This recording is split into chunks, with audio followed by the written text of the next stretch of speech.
Welcome back to another story on Infidelity Tales Lab. Before we begin, tell us, where in the world are you watching from? Now, let's dive into today's story. Chapter 1. The Mask of Mediocrity. Leo Jensen adjusted his security uniform and checked his watch. Another 12-hour shift at the gates of Riverside Industrial Complex. To anyone watching, he was just another middle-aged man grinding through life, invisible and unremarkable. The other guard called him Old Leo, the guy who kept to himself and never caused trouble. But Leo Jensen was far from ordinary. 23 years ago, he'd been Captain Leo Jensen of the Army's most classified Special Operations Unit. His unit didn't exist on paper, and their missions were buried so deep that even military historians would never find them.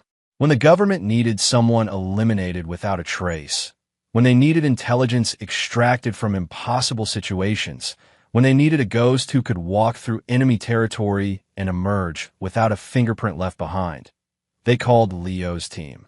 The transition to civilian life had been Leo's choice, or so he'd told himself. After Monica Browning had gotten pregnant with Emma, he'd requested reassignment to a desk job, then eventually separation. He wanted to be a father, a husband. He wanted normal. Monica had been a nurse at the military hospital where Leo had been treated after a mission in Eastern Europe went sideways. She was beautiful, caring, and everything he thought he wanted after years of violence and shadows. They'd married quickly, and Emma had arrived 8 months later. For 22 years, Leo had played the role perfectly. The devoted husband who worked security jobs to support his family. The father who attended every school play and soccer game. The man who bit his tongue when Monica made cutting remarks about his lack of ambition in front of her friends. He'd watched his daughter grow into a reflection of her mother, beautiful, entitled, and increasingly contemptuous of the man who'd sacrificed everything for them. Emma had joined the military herself, but as an officer through college ROTC, not through the enlisted ranks like her father had originally. She made sure everyone knew the difference. Leo's phone buzzed. A text from Monica. Emma's engagement party is next week. Try to look presentable for once. Gordon will be there. Gordon Martinez, Monica's friend from the hospital where she now worked as head of nursing. Leo had known about Gordon for 8 months now. Had known about the afternoon meetings at the Riverside Motel. Had known about the late-night phone calls Monica thought he couldn't hear. Had known about the way Gordon looked at his wife like she was already his. But Leo had also known things that Monica and Gordon couldn't imagine. He'd known that patience was a weapon. He'd known that the best revenge was served when the target had the most to lose. He'd known that sometimes you had to let people think they were winning before you destroyed them completely. As Leo settled into his security booth, he opened his laptop and began typing an encrypted message to a contact he hadn't spoken to in 15 years. The message was simple. The shepherd needs his flock. Are you available for consultation? The response came back within an hour. Always ready for the shepherd. What's the target? Leo smiled for the first time in months. The shepherd, that had been his call sign during the Black Ops days. His team had been scattered across the world after their unit was officially disbanded, but the bonds forged in blood and classified missions never truly broke. Two sheep who need to learn about wolves, he typed back. His phone rang. Monica, Leo, don't forget Emma's dress fitting is tomorrow. And please, for once in your life, try not to embarrass us. Gordon is bringing his son. He's a doctor, you know. Unlike some people who peaked in high school. I'll be there, Leo said quietly. And Leo? Emma specifically asked that you not wear that cheap suit. Maybe just this once you can make an effort? The line went dead. Leo looked at his reflection in the dark window of the security booth. Tomorrow would begin the final act of a marriage that had been over for years. And Emma's wedding would be the perfect stage for the curtain to fall. He pulled up another encrypted channel on his laptop and began typing a different kind of message. This one went to a contact in the intelligence community who owed Leo several life debts. Need a background check on Gordon Martinez, age 47, head of cardiology at Riverside General. Also need surveillance assets, 3-person team minimum. Budget is no object. Some masks were worn to hide weakness. Others were worn to hide predators. After 22 years of being underestimated, Leo Jensen was ready to show his family what they'd been living with all along. Chapter 2. The Perfect Facade. The dress fitting took place at Riverside's most expensive bridal boutique. Leo arrived exactly on time, as he always did, wearing the same blue suit he'd worn to every family function for the past 5 years. He watched through the window as Monica and Emma fussed over silk and lace, their laughter carrying through the glass. Gordon Martinez was already inside, holding court like he owned the place. He was handsome in that practiced way that successful men cultivated, silver at his temples, expensive clothes that fit perfectly, and the kind of confident smile that said he'd never been denied anything he wanted. "Dad," Emma called out as Leo entered. "Come look at this dress. Though I suppose you wouldn't understand the difference between silk and polyester." The boutique staff laughed politely. Gordon chuckled and put his arm around Monica's waist, a gesture that Leo noted was becoming increasingly bold in public. "Actually," Leo said quietly, "I can tell the difference. That's Charmeuse silk, probably about 19 mom weight." "Nice choice." Emma blinked in surprise. Monica looked annoyed that Leo had said something informed instead of embarrassing. "How do you—" Emma began. "I pay attention," Leo said simply. Gordon stepped forward, extending his hand. "Gordon Martinez. I don't think we've been properly introduced." Leo shook the man's hand, noting the soft skin of someone who'd never done physical labor, the expensive watch, the way Gordon's eyes never quite met his directly. In Leo's previous life, those were tells that marked someone as either a coward or a predator. Sometimes both.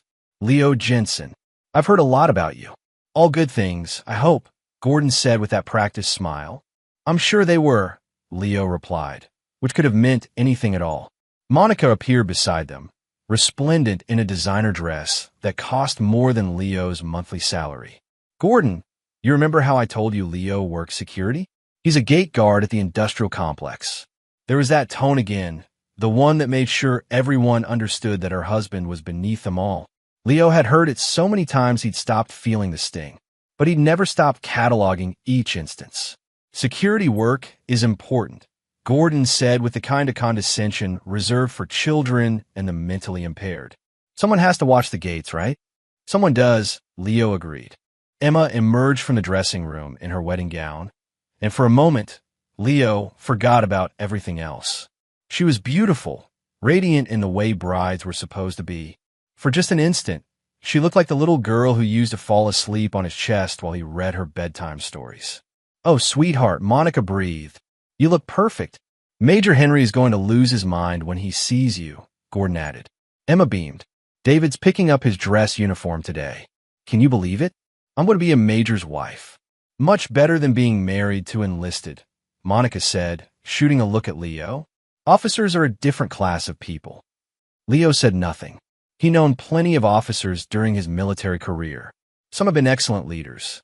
Others have been incompetent cowards who'd hidden behind their rank while better men died following their orders. Rank meant nothing when bullets started flying. But Major David Henry wasn't one of the cowards. Leo had done his research after Emma announced the engagement. Henry had served 2 tours in Afghanistan, had been decorated for valor, and by all accounts was a good man and a good soldier. Leo actually respected his future son-in-law, which made what was coming all the more complicated. "Dad, you're being awfully quiet," Emma said. "Don't you think I look beautiful?" "You look beautiful," Leo said truthfully. "You always do." Something flickered across Emma's face, maybe surprise at the sincerity in his voice. But it was gone quickly, replaced by her usual dismissive expression. "Well, try to remember that when you're standing at the altar," she said. "I don't want you crying or making a scene. This is supposed to be elegant."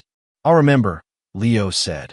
The boutique owner approached with a tablet, showing Emma pictures of hairstyles.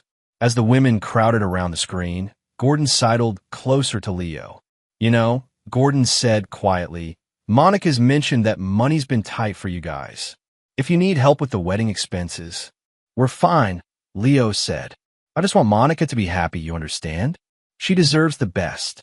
Leo turned to look at Gordon directly for the first time. "Yes, she does." There was something in Leo's tone that made Gordon take a small step back. For just a second, the cardiologist saw something in the gate guard's eyes that didn't fit the narrative he'd constructed, something that looked almost dangerous. But then Leo looked away, and Gordon convinced himself he'd imagined it. As the afternoon wore on, Leo listened to his family plan a wedding he would pay for, but not be welcomed at. He listened to Gordon offer opinions about flowers and venues, as if he had every right to be involved. He listened to Emma talk about her future while dismissing her past. And he continued to plan. That evening, Leo sat in his car outside the motel, where Monica met Gordon every Tuesday and Thursday. He didn't need to see them together. He had enough evidence to destroy both their careers and reputations. But tonight wasn't about gathering intelligence. Tonight was about understanding his targets completely. Through the window of room 237, he watched his wife of 22 years betray her vows with practiced ease. He watched Gordon treat Monica like a conquest rather than a person. He watched two people who thought they were clever manipulating someone they considered too stupid to notice. They had no idea they were being watched by someone who'd spent years learning to kill without leaving evidence.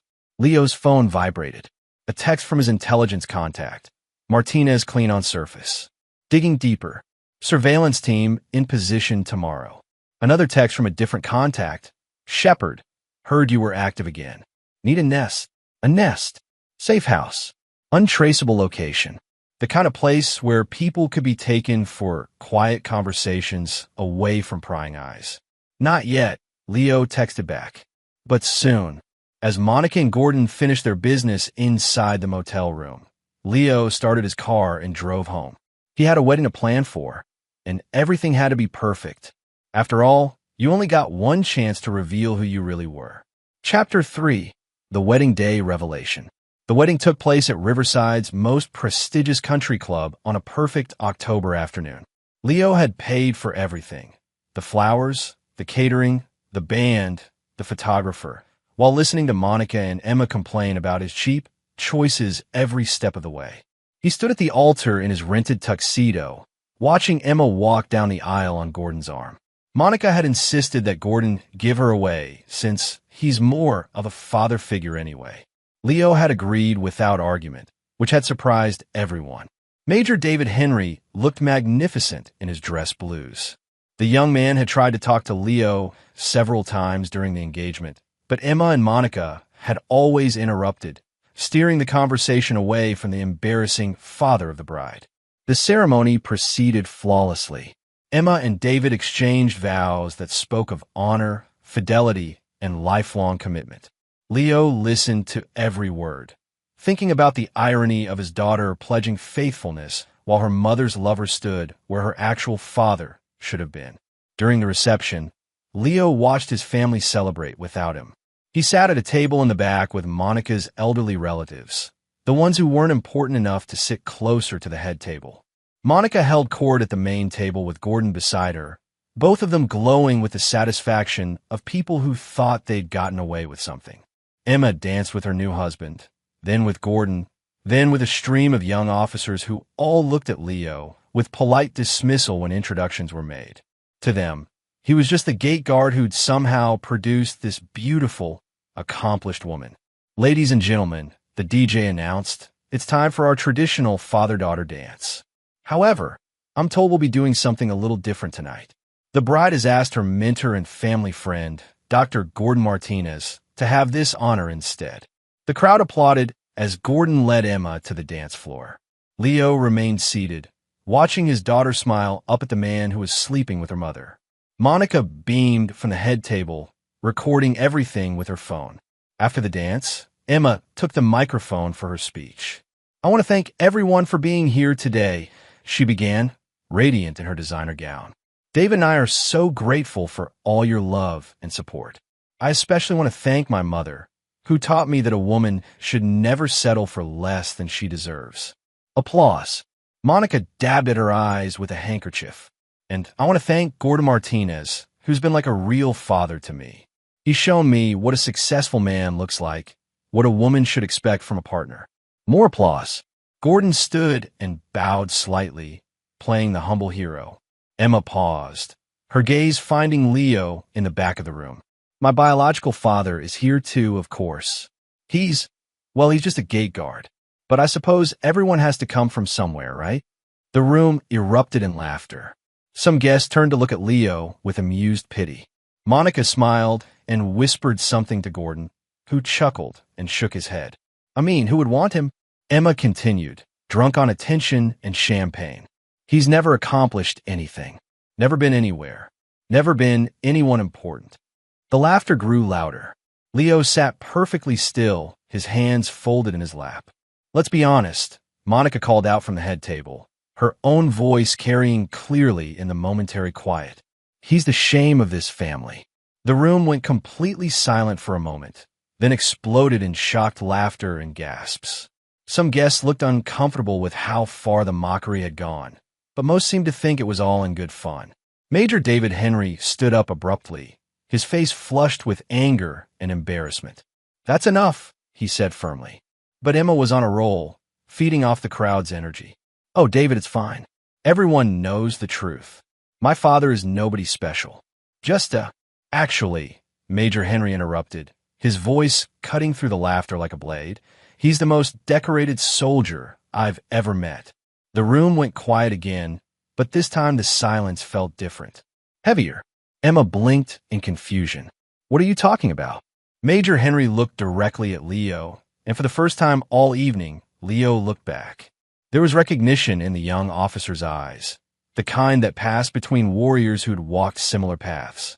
Your father, David said slowly, is Captain Leo Jensen, former commander of Task Force Reaper, Congressional Medal of Honor, Silver Star with 3 clusters, Purple Heart with 2 clusters, citation for extraordinary heroism. The man sitting in the back of this room has killed more enemies of this country than everyone in this room combined. The silence was deafening now. Emma's face had gone pale.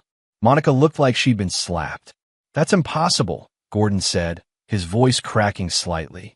He's just a security guard. Task Force Reaper was classified above my clearance level until last month, David continued, his voice growing stronger. I only found out because I was reviewing personnel files for my new assignment. Do you know what Task Force Reaper did? Nobody answered.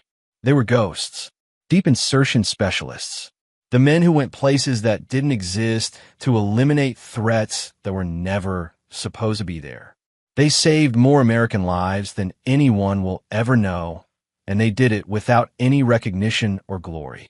David's voice dropped to a whisper that somehow carried to every corner of the room. Your father, Emma, is a legitimate American hero, and you just humiliated him in front of everyone who matters to you. Emma's champagne glass slipped from her fingers and shattered on the floor. Monica's face had gone white. Gordon looked like he was going to be sick. Leo stood up slowly from his table in the back. Every eye in the room was on him now, but the expression on his face was completely different from what it had been all evening. The mask of the harmless gate guard was gone. In its place was something that made several of the other military officers in the room instinctively straighten their postures. Emma, Leo said quietly, his voice carrying clearly in the silence. Monica, his wife and daughter, both looked at him with expressions of dawning horror. You're right about one thing, Leo continued. I'm nobody special.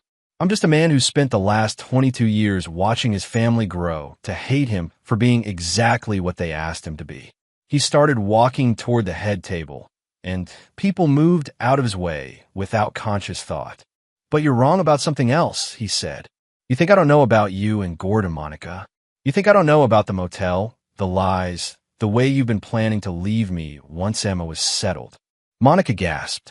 Gordon had gone completely pale. You think I'm weak, Leo continued, his voice never rising above conversational level. You think I'm stupid. You think I'm harmless.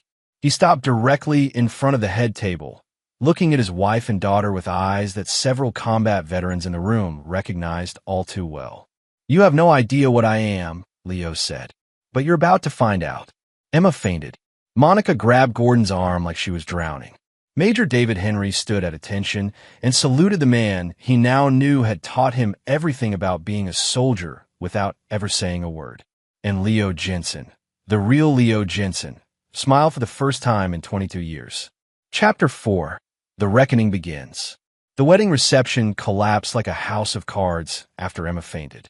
Half the guests fled immediately, unable to process the sudden shift from cruel mockery to the revelation that they'd just witnessed a war hero being humiliated by his own family.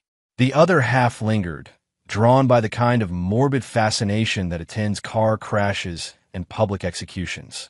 Leo knelt beside his unconscious daughter, checking her pulse with the efficient movements of someone trained in battlefield medicine. She was fine, just shock and too much champagne. But when Emma's eyes fluttered open and she saw her father's face inches from hers, she screamed. "Get away from me!" she shrieked, scrambling backward. "You're scaring me." Leo stood slowly, and for the first time in years, he didn't try to make himself smaller or less threatening. The man who emerged from behind the gate guard's facade was someone who'd learned to command through presence rather than volume. "David," Leo said quietly, his eyes never leaving Emma's face. "Take your wife home. This conversation is between adults." Major Henry hesitated, torn between protecting his new bride and following the orders of a superior officer. The military hierarchy was deeply ingrained in him, and everything about Leo's bearing screamed command authority. "Sir, with respect, Emma is my wife now. My responsibility." Leo nodded approvingly. "Good answer. But Emma made her choice tonight. She chose to publicly humiliate the man who paid for this wedding, who walked away from a career most men would kill for, who spent 22 years pretending to be less than he was because his family was ashamed of what he actually was." Emma struggled to her feet, supported by David. "You lied to us. You made us think you were nobody." "I never lied about anything," Leo replied. "I just stopped correcting your assumptions. When you called me a failure, I didn't argue. When you said I was worthless, I didn't defend myself. When you treated me like I was beneath you, I let you." "Why?" Monica whispered, speaking for the first time since the revelation. Leo turned to look at his wife of 22 years. "Because I loved you, both of you, and I thought that if I could just be what you wanted me to be, you might love me back." The pain in his voice was genuine, and for a moment Monica looked like she might cry. Then Gordon stepped protectively beside her, and Leo's expression hardened again. "But you can't love someone you don't respect," Leo continued. "And you can't respect someone you think is weak. So I became weak for you. I became ordinary for you. I became someone you could dismiss and ignore and eventually betray." "Leo," Monica began. "Don't." The single word cut through her attempt at explanation like a blade. "Don't insult me by pretending this is news to you. I've known about Gordon for 8 months. I've known about the motel, the lies, the plans you've been making for after Emma's wedding." Gordon finally found his voice. "Now, wait a minute."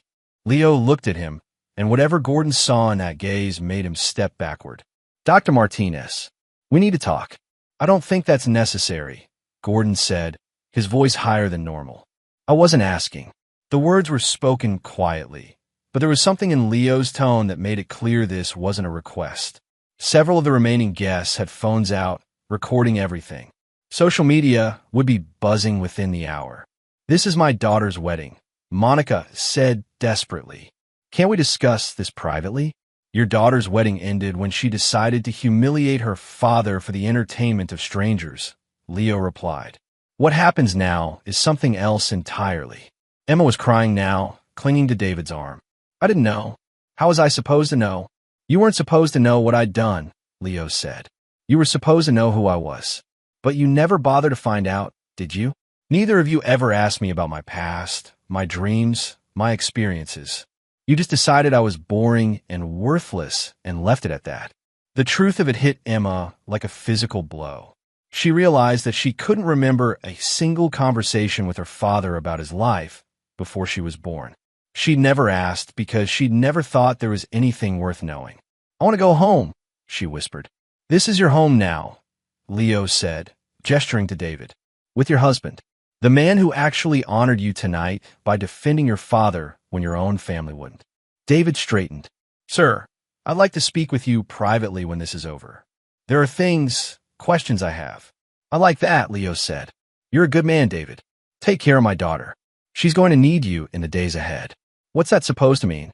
Emma demanded. Leo didn't answer. Instead, he turned to address the remaining wedding guests, his voice carrying the authority of someone accustomed to being obeyed. Ladies and gentlemen, I apologize for the disruption to what should have been a celebration. Those of you who wish to leave should do so now. Those of you who stay will witness something that 22 years of patience has been building toward. Most of the guests fled. Only a handful remained. A few military officers who recognized the steel in Leo's voice, some family members too stunned to move, and Monica's nursing colleagues who'd come to see the loser husband finally get his comeuppance. They were about to see something very different. Leo walked to the bar and poured himself a whiskey. He'd been sober for the entire wedding, playing the responsible father figure while his family mocked him. But that performance was over. "Gordon," he said without turning around, "you and I are going to have a conversation. Monica, you can join us or you can leave. But if you leave now, you don't come back." "You can't threaten me," Monica said, but her voice shook. Leo turned around, and the man facing her was someone she'd never seen before. Not the submissive husband who'd tolerated her contempt for years. Not the quiet father who'd accepted his daughter's dismissal. This was the man who'd earned a Congressional Medal of Honor in places that didn't officially exist. "I'm not threatening you," Leo said calmly. "I'm giving you a choice. The last choice you'll get to make about how this ends." Monica looked at Gordon, who was pale and sweating despite the air conditioning. She looked at Emma, who was crying into David's shoulder. She looked at the remaining guests, who were watching her like she was a specimen under a microscope. And then she looked at her husband, really looked at him for the first time in years, and saw something that made her blood run cold. Leo Jensen was done pretending to be harmless. Chapter 5. The Trap Springs. Monica chose to stay, but not out of loyalty or love. She stayed because something in Leo's voice told her that running would only make things worse. Gordon, however, had no such insight. "I don't have to listen to this," Gordon declared, pulling out his phone. "Monica, we're leaving. This man is clearly unstable." "Put the phone down, Gordon," Leo said without raising his voice. "I'm calling security," Gordon announced, dialing. "And then I'm calling the police. This is harassment, and I won't." The phone went dead in Gordon's hand. Not powered off, completely dead, as if the battery had been instantly drained. Gordon stared at it in confusion, then looked up to see Leo holding a small electronic device. "Signal jammer," Leo explained calmly. "Military grade. Nothing electronic works within a 50-foot radius. No phones, no cameras, no recording devices." Several guests pulled out their phones and discovered the same thing, completely dead. The comfortable assumption that this was just a domestic dispute that they could video and share online evaporated. They were trapped in whatever was about to happen. "That's illegal," Gordon sputtered. "Yes, it is," Leo agreed. "So is adultery in a military community. So is alienation of affection. So is deliberately destroying someone's reputation with false statements."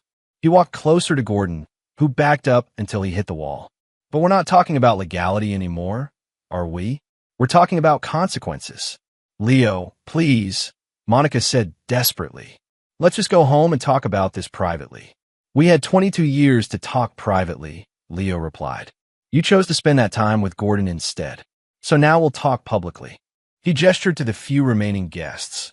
Emma and David, 3 other military officers, 2 of Monica's nursing colleagues, and the wedding photographer who'd been too stunned to leave. "Ladies and gentlemen, you're about to witness the end of a marriage that should have ended years ago. Monica, would you like to tell everyone when your affair with Gordon started, or should I?" Monica's face went white. We never." 8 months, 2 weeks, and 3 days ago," Leo said matter-of-factly. "Tuesday afternoon at the Riverside Motel. Room 237. You told me you were working a double shift." The precision of his knowledge hit Monica like a slap. "How could you possibly know that?" "Because I followed you, Monica. Because I watched you. Because I documented everything." Leo reached into his jacket and pulled out a tablet. With a few swipes, he projected images onto the wall using a small device that had been hidden in the floral arrangements. The photos were damning. Monica and Gordon entering the motel together, kissing in the parking lot, emerging disheveled hours later. The timestamps showed dozens of meetings over the past 8 months. Emma gasped. Mom, how could you? It's not what it looks like, Monica said desperately. Really? Leo said. Then perhaps Gordon would like to explain what it does look like. Gordon was sweating profusely now. This is a violation of privacy. You can't. I can, Leo said simply. Because unlike you, I actually understand the law. Private investigator's license, issued under my real name and security clearance. Everything I've done is completely legal. You're a private investigator? Emma asked in disbelief. Among other things, Leo replied. What did you think I did for 20 years before I became a worthless gate guard? The pieces were starting to fall into place for Emma. Her father hadn't just been a soldier. He'd been someone who knew how to gather intelligence, how to plan operations, how to eliminate targets. And she was beginning to realize that she and her mother had just been classified as targets. Gordon, Leo continued, advancing on the terrified cardiologist. Would you like to tell Monica about your wife? The blood drained from Gordon's face completely. What wife? The wife you're still married to. The wife who lives in Tampa with your 2 children. The wife who thinks you're at a medical conference this weekend. Monica staggered backward like she'd been hit. What? Dr. Gordon Martinez, Leo announced to the room, is a bigamist. Has been for 3 years. His legal wife, Julia Martinez, filed a missing person report last month when Gordon disappeared for a week. Turns out he was here in Riverside, setting up his new identity. That's impossible, Monica whispered. Leo swiped the tablet again, and new images appeared on the wall. Gordon's real wedding photos. His wife and children. Public records showing his marriage license, their joint bank accounts, their shared mortgage. Surprise, Monica. The man you've been planning to leave me for is already married to someone else. Congratulations. You're the other woman twice over. Gordon made a desperate lunge for the exit, but found his way blocked by Major Henry, who had moved to the door with military precision. I don't think you're leaving just yet, David said coldly. This is kidnapping. Gordon shouted. No, Leo said calmly. This is a private gathering where everyone is free to leave at any time. But if you try to leave, Gordon, I'll have to make some phone calls. One to your wife in Tampa. One to the medical board about your falsified credentials. One to the FBI about the identity fraud. One to the IRS about the 2 sets of tax returns you've been filing. Gordon sank into a chair, defeated. Ow! How did I find out? Leo smiled. It wasn't a pleasant expression. Gordon, I spent 20 years finding people who didn't want to be found and eliminating threats to national security. Did you really think I couldn't figure out one small-time con artist with delusions of grandeur? Emma was staring at her mother with horror. You were going to leave Dad for this man? For a criminal? I didn't know. Monica cried. No, Leo said sadly. You didn't know because you never bothered to find out. Just like you never bothered to find out who I really was. You saw what you wanted to see and made decisions based on fantasies. He turned to address the room again. Ladies and gentlemen, this concludes the educational portion of our evening. What happens next is more personal. The signal jammer went silent, and phones began working again. The guests who remained were free to leave, and most did, quickly and quietly, understanding that they'd witnessed something far beyond a simple domestic dispute. Only Emma, David, Monica, and Gordon remained. Now, Leo said, pouring himself another whiskey, let's discuss the future. Chapter 6, The Price of Betrayal. With the other guests gone, the country club's grand ballroom felt cavernous and cold. The wedding decorations that had seemed elegant hours earlier now looked like the remnants of a battlefield, which, Leo reflected, was exactly what they were. Emma sat in stunned silence beside David, still wearing her wedding dress, but looking like she'd aged years in the past hour. Monica huddled in a chair across from Gordon, who was slumped in defeat with his head in his hands. The way I see it, Leo began, walking slowly around the table like a predator circling wounded prey. We have several problems to solve tonight. He stopped behind Gordon's chair. First, we have a bigamist who's committed multiple felonies in the pursuit of seducing another man's wife. Gordon flinched, but didn't look up. Second, we have a woman who spent 22 years of marriage building her exit strategy while destroying her husband's relationship with his daughter. Monica's face crumpled. Leo, I never meant. And third, Leo continued, moving to stand behind Emma's chair. We have a daughter who just discovered that everything she thought she knew about her family was a lie. David spoke for the first time since the revelation. Sir, with respect, Emma was raised with the information she had. She couldn't have known what she wasn't told. Leo nodded approvingly. Spoken like a true officer. Protect your people, even when they're wrong. I respect that, David. He returned to the center of the room. But the question remains, what do we do now? Do we all pretend this never happened? Do we go back to our comfortable lies and wait for the next betrayal? What do you want, Leo?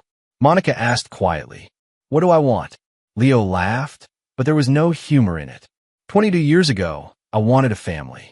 I wanted someone to come home to who would be proud of what I'd accomplished instead of ashamed of what I'd sacrificed. I wanted a daughter who would know that her father was a man worth respecting. He pulled out his phone, no longer jammed, and scrolled through a series of text messages. But what I want now is justice. What kind of justice? Gordon asked, his voice barely above a whisper. Leo smiled, and it was the most frightening expression anyone in the room had ever seen. The kind that fits the crime. He read from his phone. Message from Julia Martinez, Gordon's actual wife. She's been tracking you through credit card receipts.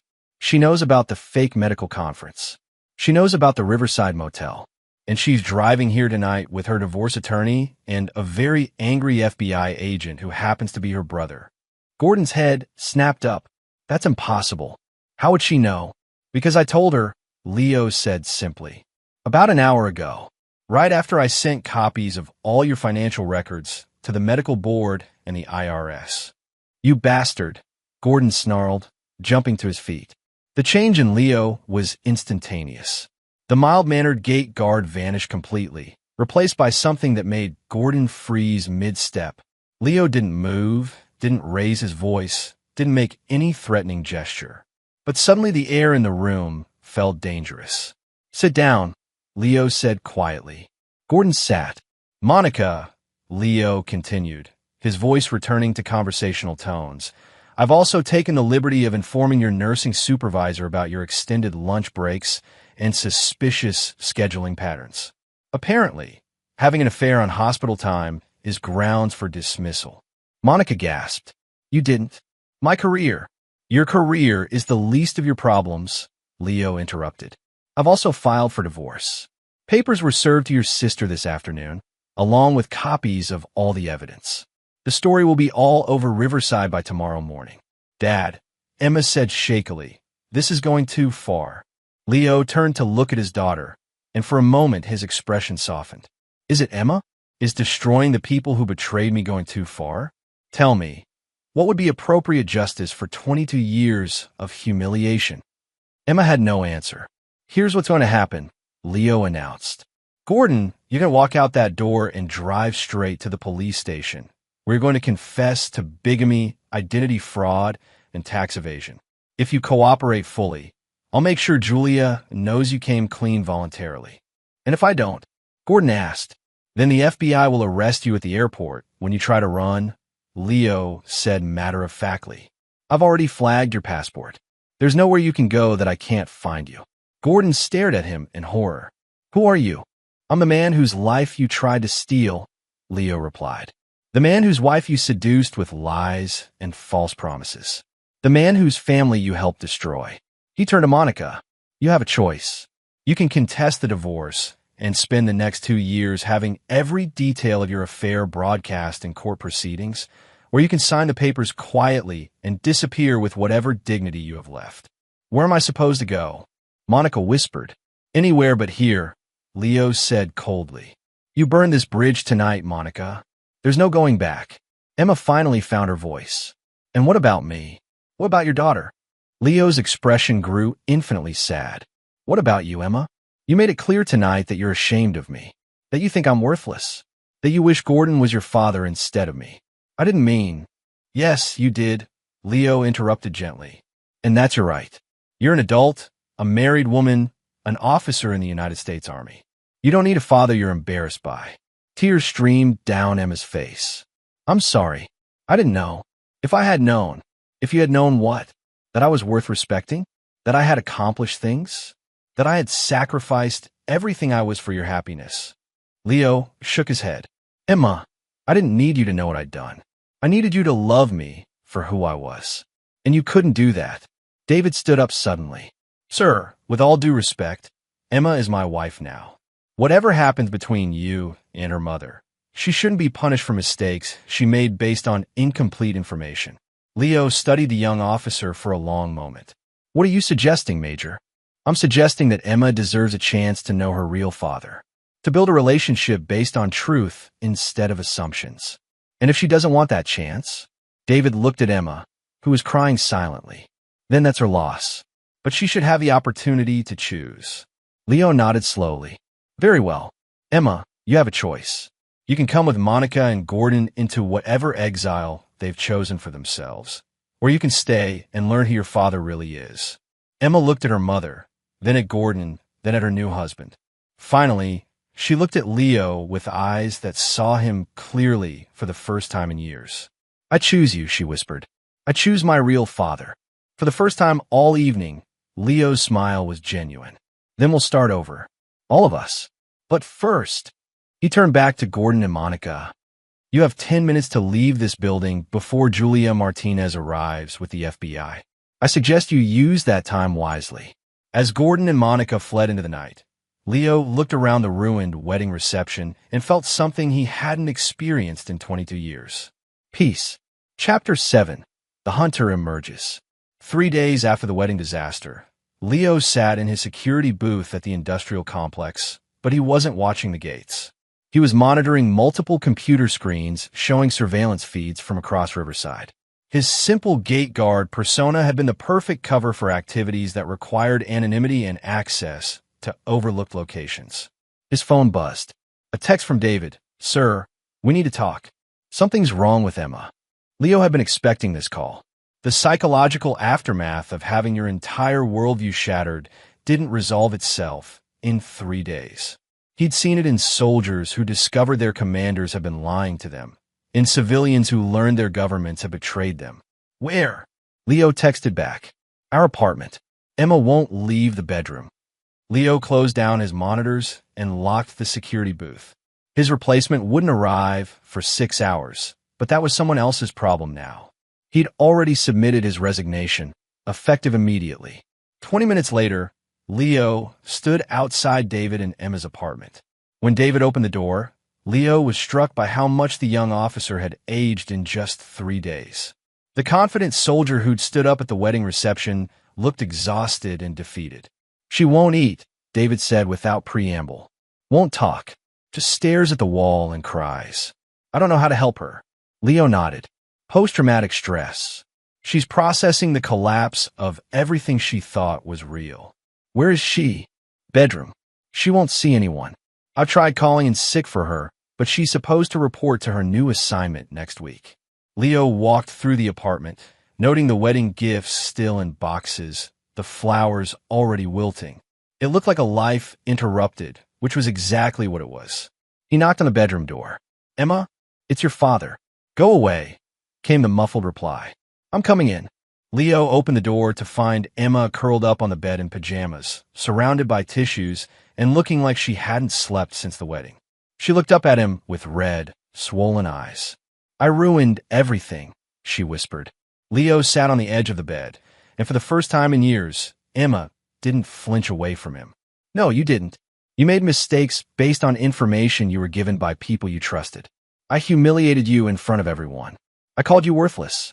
I said nobody would want you. Yes, you did. Emma flinched at his blunt confirmation. How can you forgive me? Because you're my daughter, Leo said simply. And because I understand how it happened. Your mother spent 22 years teaching you that I was a failure, that I was something to be ashamed of. You believed what you were told by the person who was supposed to protect you. But I should have known better. I should have asked. I should have. Should have what? Interrogated your own mother about whether she was lying to you about your father. Leo shook his head. Emma, you were a child when this started. Children believe what their parents tell them. And then you became an adult, and the patterns were already set. Emma sat up slowly. Tell me about Task Force Reaper. Leo was quiet for a long moment. Most of it is still classified.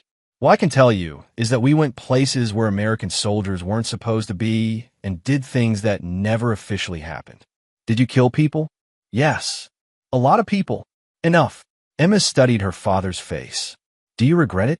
I regret the necessity of it, Leo said carefully.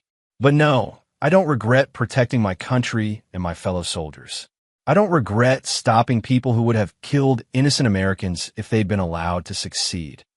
Why did you leave? Why didn't you stay in the military? Leo smiled sadly. Because your mother was pregnant, and I wanted to be a father more than I wanted to be a soldier. I thought I could have both, but the military doesn't work that way.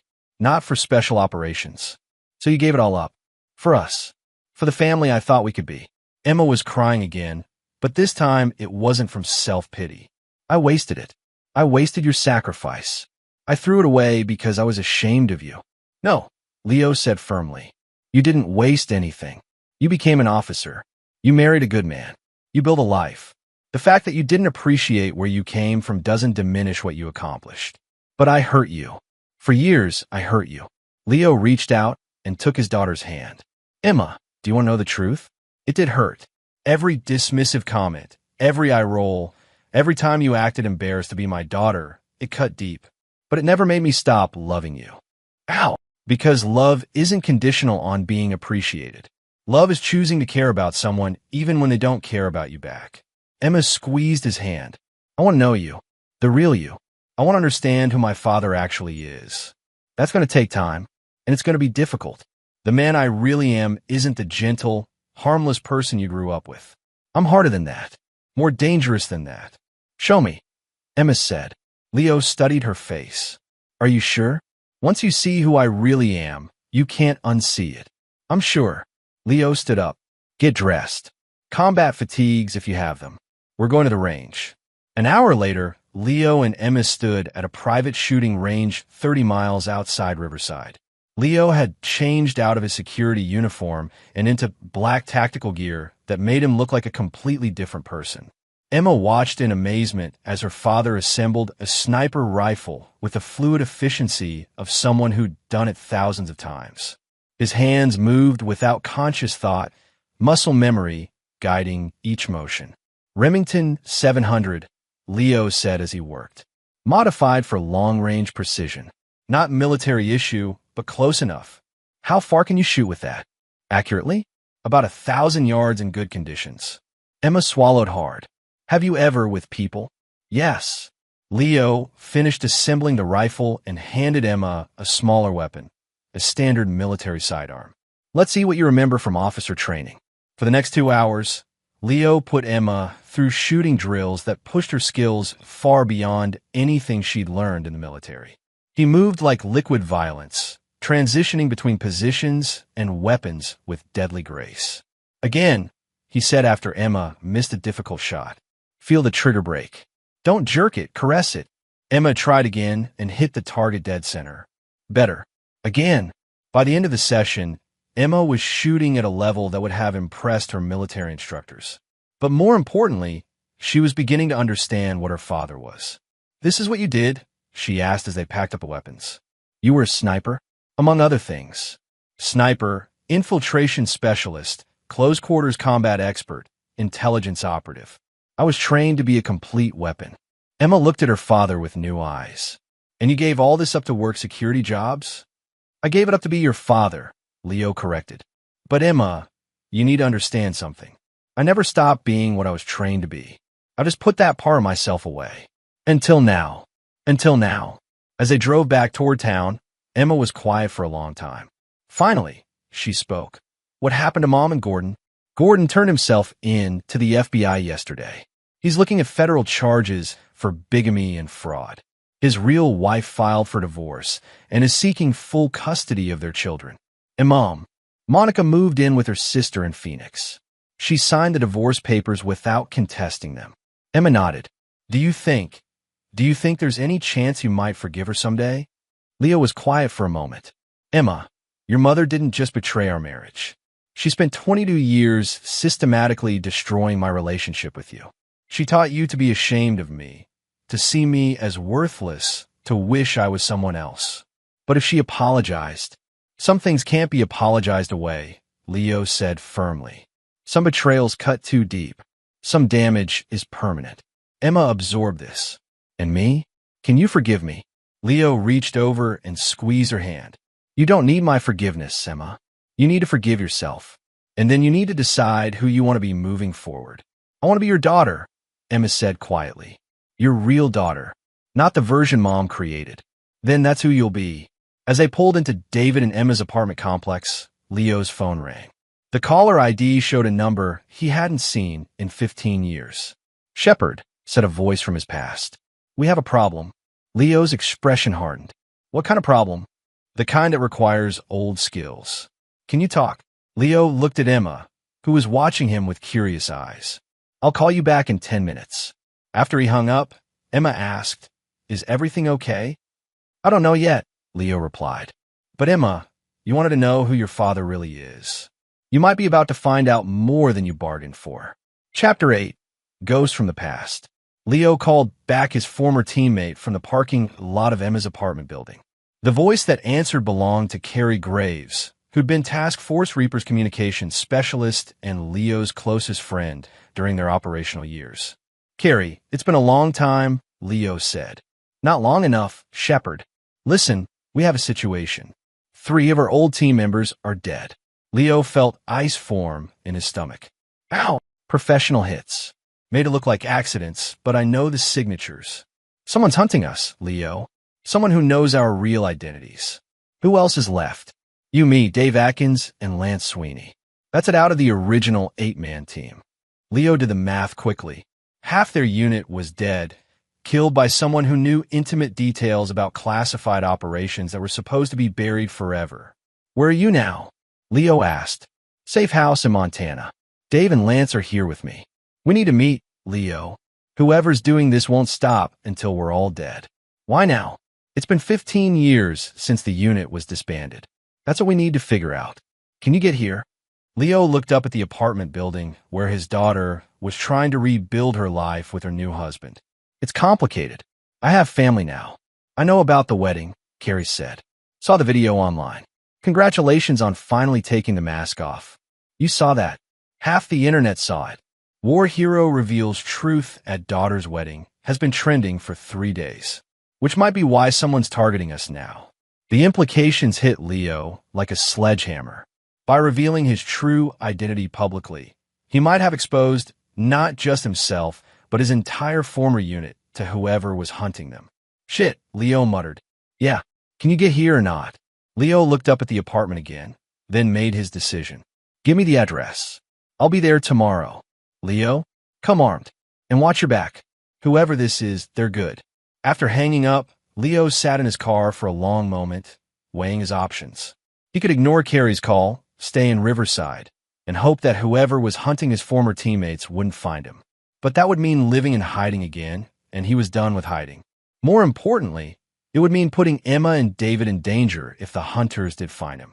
Leo went back upstairs to find Emma and David waiting for him in the living room. They could tell from his expression that something serious was happening. I have to go away for a while, Leo said without preamble. How long? Emma asked. I don't know. Could be a few days, could be longer. David leaned forward. Sir, is this military business? Leo considered how much to tell them. Former military business. Some people I used to work with are in trouble. They need my help. What kind of trouble? Emma pressed. The kind where people end up dead. Emma and David exchanged glances. Dad, that sounds dangerous. It is dangerous, Leo admitted, which is why I need you both to be very careful while I'm gone. Don't go anywhere alone. Don't trust strangers. If anything feels wrong, call me immediately. You think we might be in danger? David asked. I think I might have made us all targets when I revealed who I really was at the wedding, Leo said honestly. I'm hoping I'm wrong, but I need to find out for sure. Emma stood up suddenly. I'm coming with you. Absolutely not. Dad, I'm a military officer. I'm trained for this. You're trained for conventional military operations, Leo corrected. This is something else entirely. This is the kind of work that doesn't appear in any manual or training program. Then teach me, Emma said stubbornly.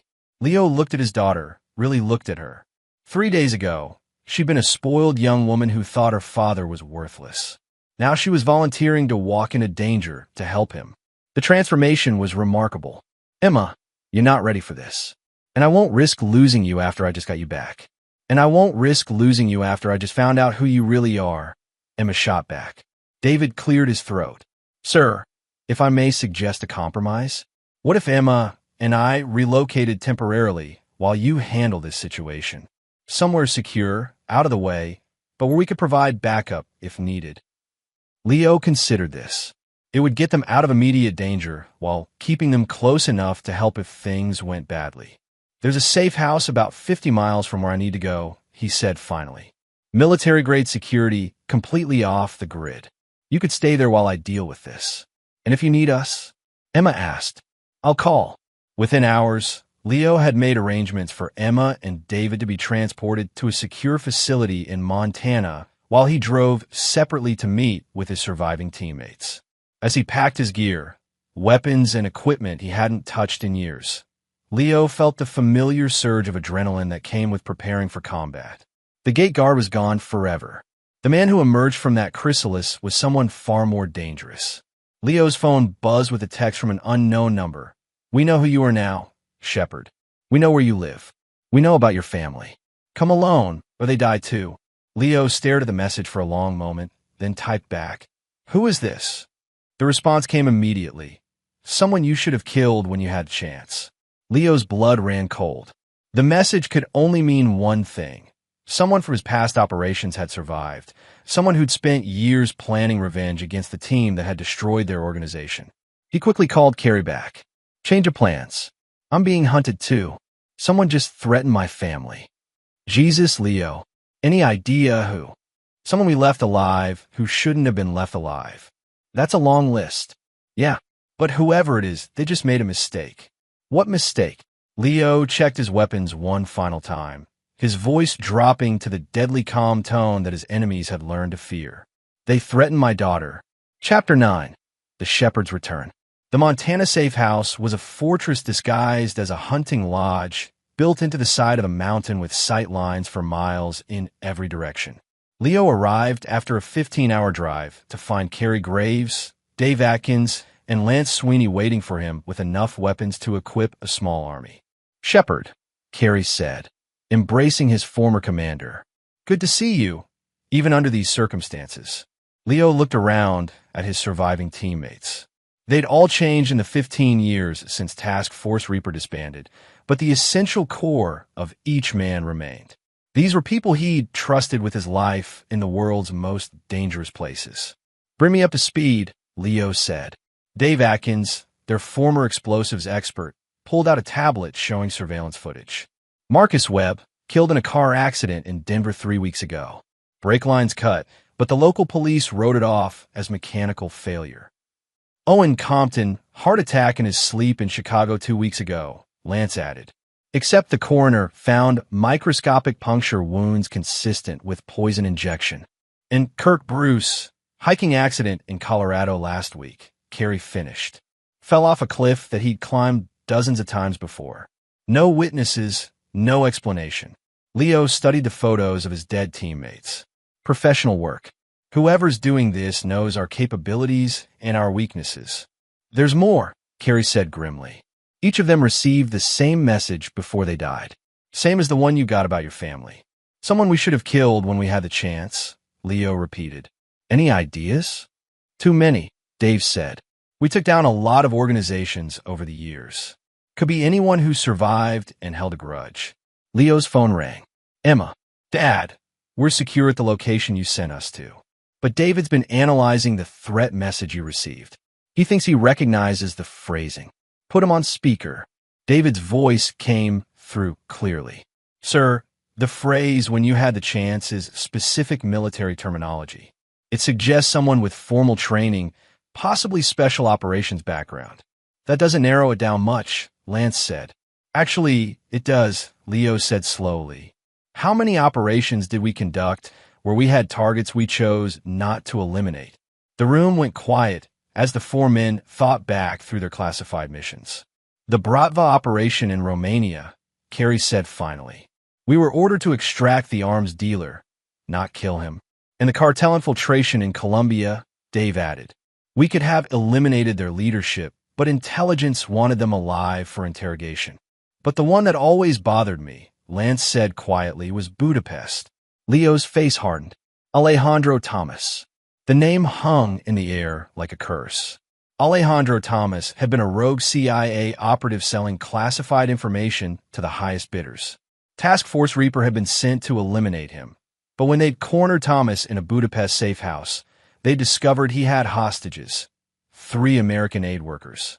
Leo had made the tactical decision to let Thomas escape rather than risk civilian casualties. It had been the right moral choice, but it had haunted him for years. Thomas had access to classified personnel files, Carey said. He could have identified all of us. And he had the training to plan and execute assassinations, Dave added. Leo's phone buzzed with another text. Remember Budapest?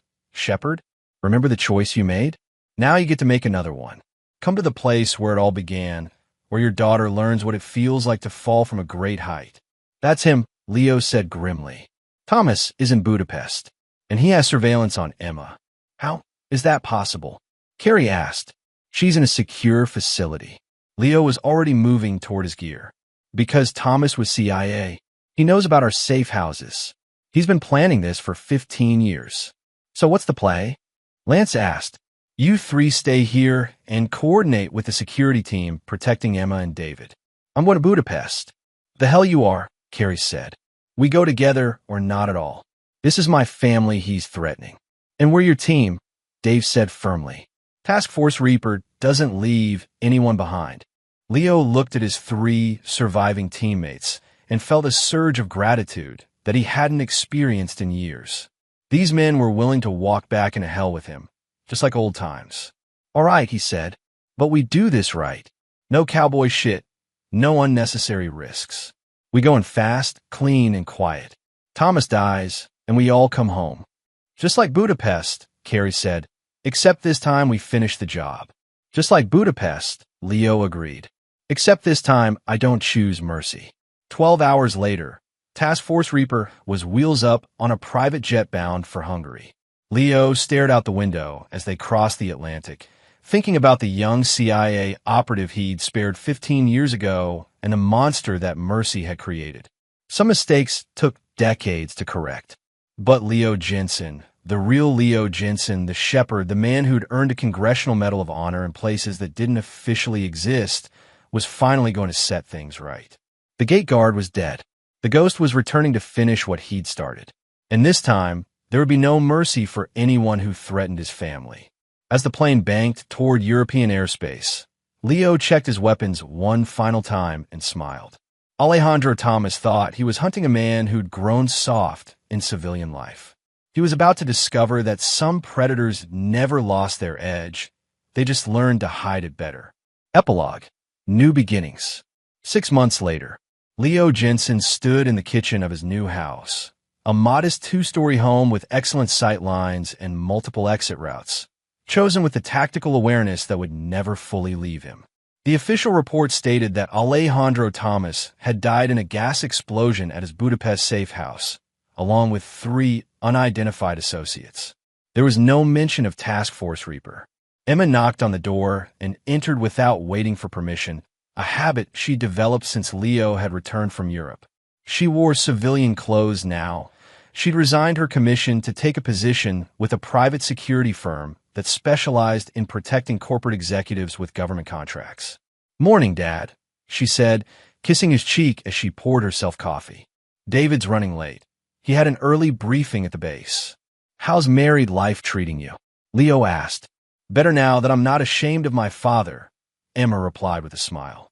"David says he's learned more about real tactics from our weekend training sessions than he did in 4 years of officer training." Leo nodded approvingly. Over the past 6 months, he'd been teaching Emma and David skills that weren't covered in any military manual. They'd both proven to be excellent students. "Speaking of training," Emma said, Carey called.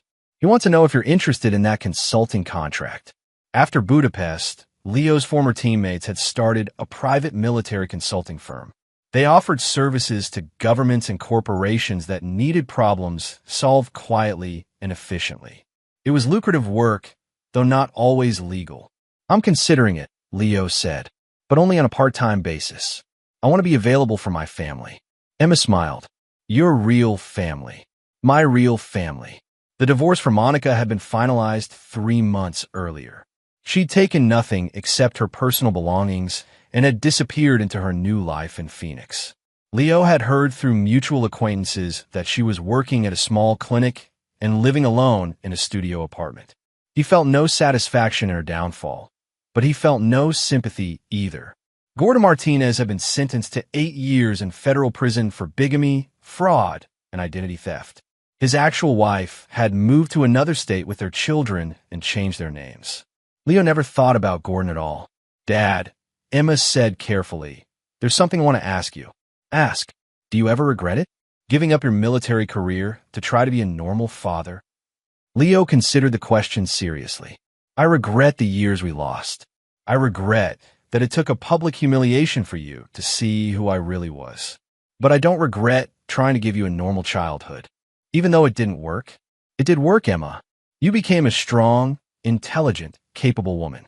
The fact that you were ungrateful for a while doesn't diminish what you accomplished. Emma was quiet for a moment. I love you, Dad. The real you. I love you too. Leo's phone buzzed. A text from Carrie. New contract.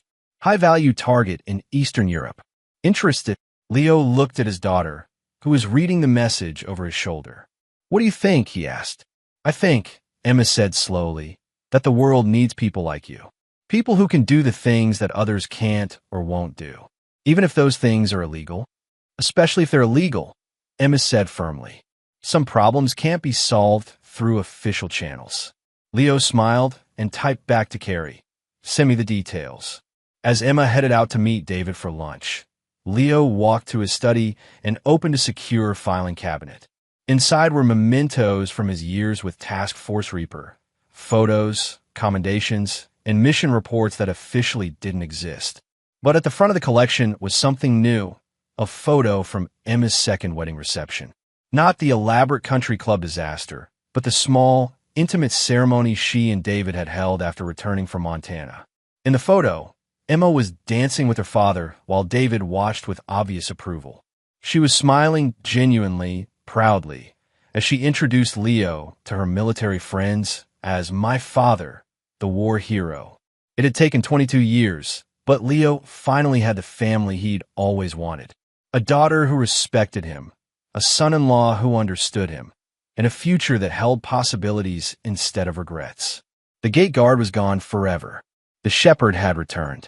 And for the first time in decades, Leo Jensen was exactly who he was supposed to be. And there you have it. Another story comes to an end. What did you think? I'd love to hear your thoughts in the comments below. If you enjoy this story, consider joining our community by subscribing. It means the world to us. For more stories like this one, check out the recommended videos on screen. And I'll see you there. Welcome back to another story on Infidelity Tales Lab. Before we begin, tell us, where in the world are you watching from? Now let's dive into today's story. Chapter 1. The Foundation. Marcus Boyle had built his life like he'd built his construction empire, methodically, with careful planning and an unwavering attention to detail. At 45, he commanded respect in both the boardroom and on construction sites across 3 states. His company, Boyle Construction, had grown from a small family business inherited from his father into a multi-million-dollar operation with over 200 employees. The early morning light filtered through the windows of his home office as Marcus reviewed the quarterly reports.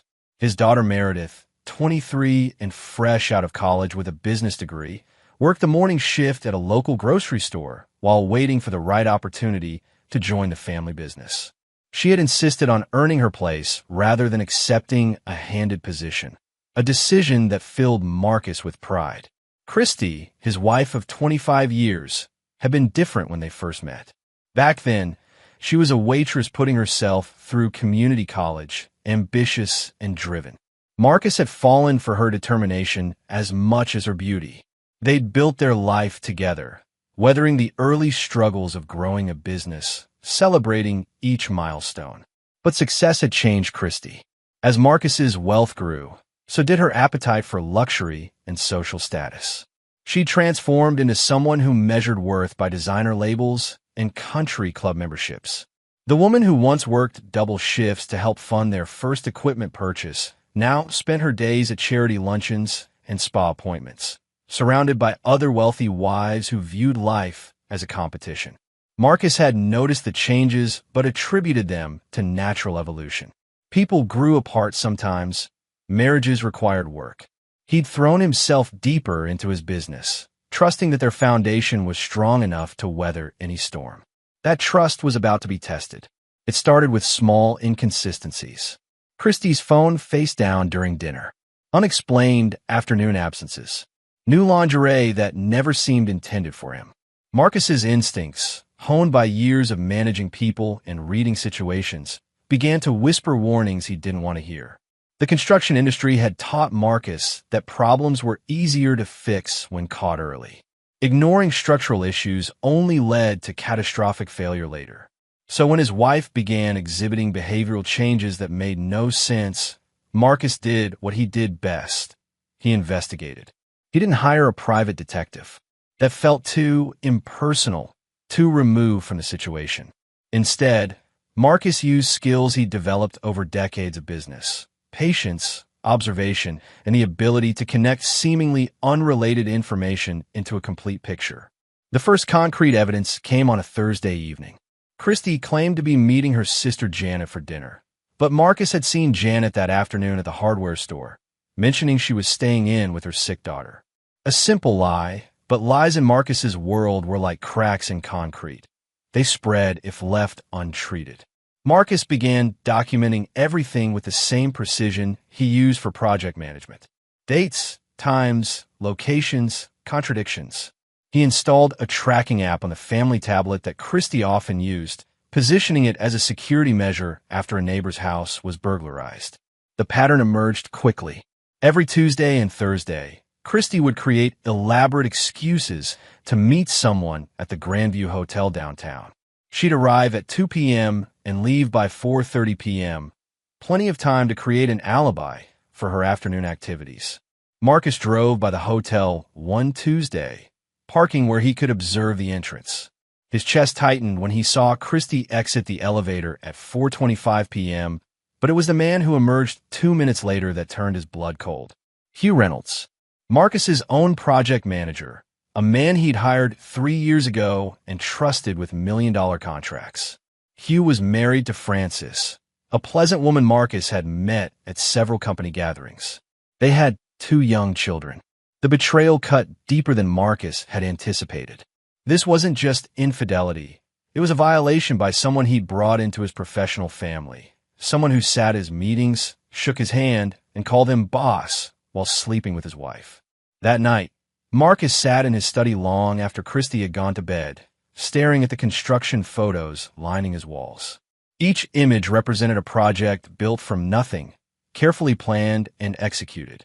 His marriage was crumbling, but Marcus Boyle had never walked away from a failing structure without understanding exactly why it fell. He would approach this like any other project that had gone wrong, methodically, thoroughly, and with an eye toward permanent solutions. Chapter 2. The Discovery. Marcus spent the next 2 weeks gathering intelligence with the patience of a master craftsman.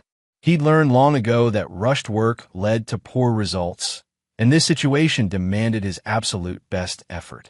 The surveillance revealed disturbing details about the affair's duration and brazenness.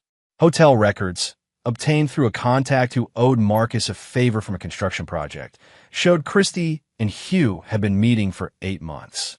They'd grown comfortable, careless even, often arriving within minutes of each other. But it was the personal intelligence that truly infuriated Marcus. Christy had been telling Hugh about private family matters, Meredith's job struggles, Marcus's business concerns, even intimate details about their marriage. Hugh, meanwhile, was feeding Christy information about Marcus's work schedule, upcoming projects, and business relationships. They weren't just having an affair. They were conspiring together, treating Marcus's life like their personal entertainment. Christy would laugh about Marcus's boring construction stories, while Hugh shared company gossip and inside information that allowed Christy to manipulate conversations with Marcus's associates. The breaking point came when Marcus discovered they'd been meeting at other locations too. Christy's charity events often coincided with Hugh's site inspections at remote project locations. They'd been using Marcus's own business as cover for their affair, likely laughing about his ignorance while surrounded by the fruits of his labor. Marcus's phone buzzed with a text from Christy, working late at the charity auction planning. Don't wait up. The timestamp showed 6:30 p.m. on a Tuesday. Marcus knew she was 20 minutes away at the Grandview Hotel with Hugh, probably already naked and mocking the husband who provided her lifestyle. That night, Marcus made two decisions that would change everything. First, he would not confront them directly. That was what emotional people did, and emotion led to mistakes. Second, he would ensure that when this ended, both Christy and Hugh would understand the true cost of betraying Marcus Boyle. Marcus had built his business on the principle that reputation was everything. A contractor who delivered quality work on time would always have customers. But contractors who cut corners, who betrayed trust, who thought they could take advantage of others, they found themselves blacklisted, unemployable, forgotten. Christy and Hugh had made the mistake of thinking Marcus was just another trusting husband, too focused on work to notice what was happening in his own house. They would learn how wrong they were.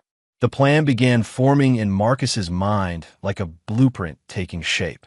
Construction projects succeeded because every element was planned, every contingency considered, every outcome predicted. This would be no different. Marcus opened his laptop and began making notes. Timing would be crucial.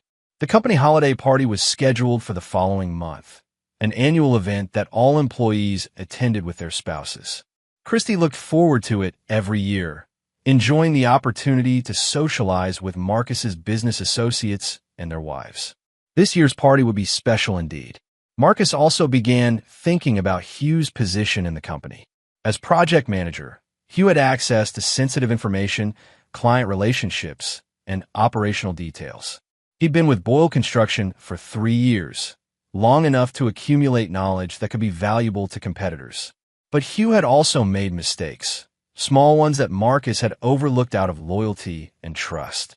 Scheduling conflicts that cost overtime, supplier relationships that seemed oddly beneficial to certain vendors. Nothing criminal, but patterns that suggested Hugh might be more interested in personal gain than company success. Marcus pulled Hugh's employment file and began reviewing everything with fresh eyes. What had seemed like simple mistakes now looked different when viewed through the lens of betrayal. The next morning, Marcus arrived at the office early and called Meredith. His daughter had been working at Morrison's Grocery for 6 months, gaining real-world experience in customer service and retail management. She'd mentioned wanting to transition into the construction business, but insisted on proving herself first. "Dad, you're calling early. Everything okay?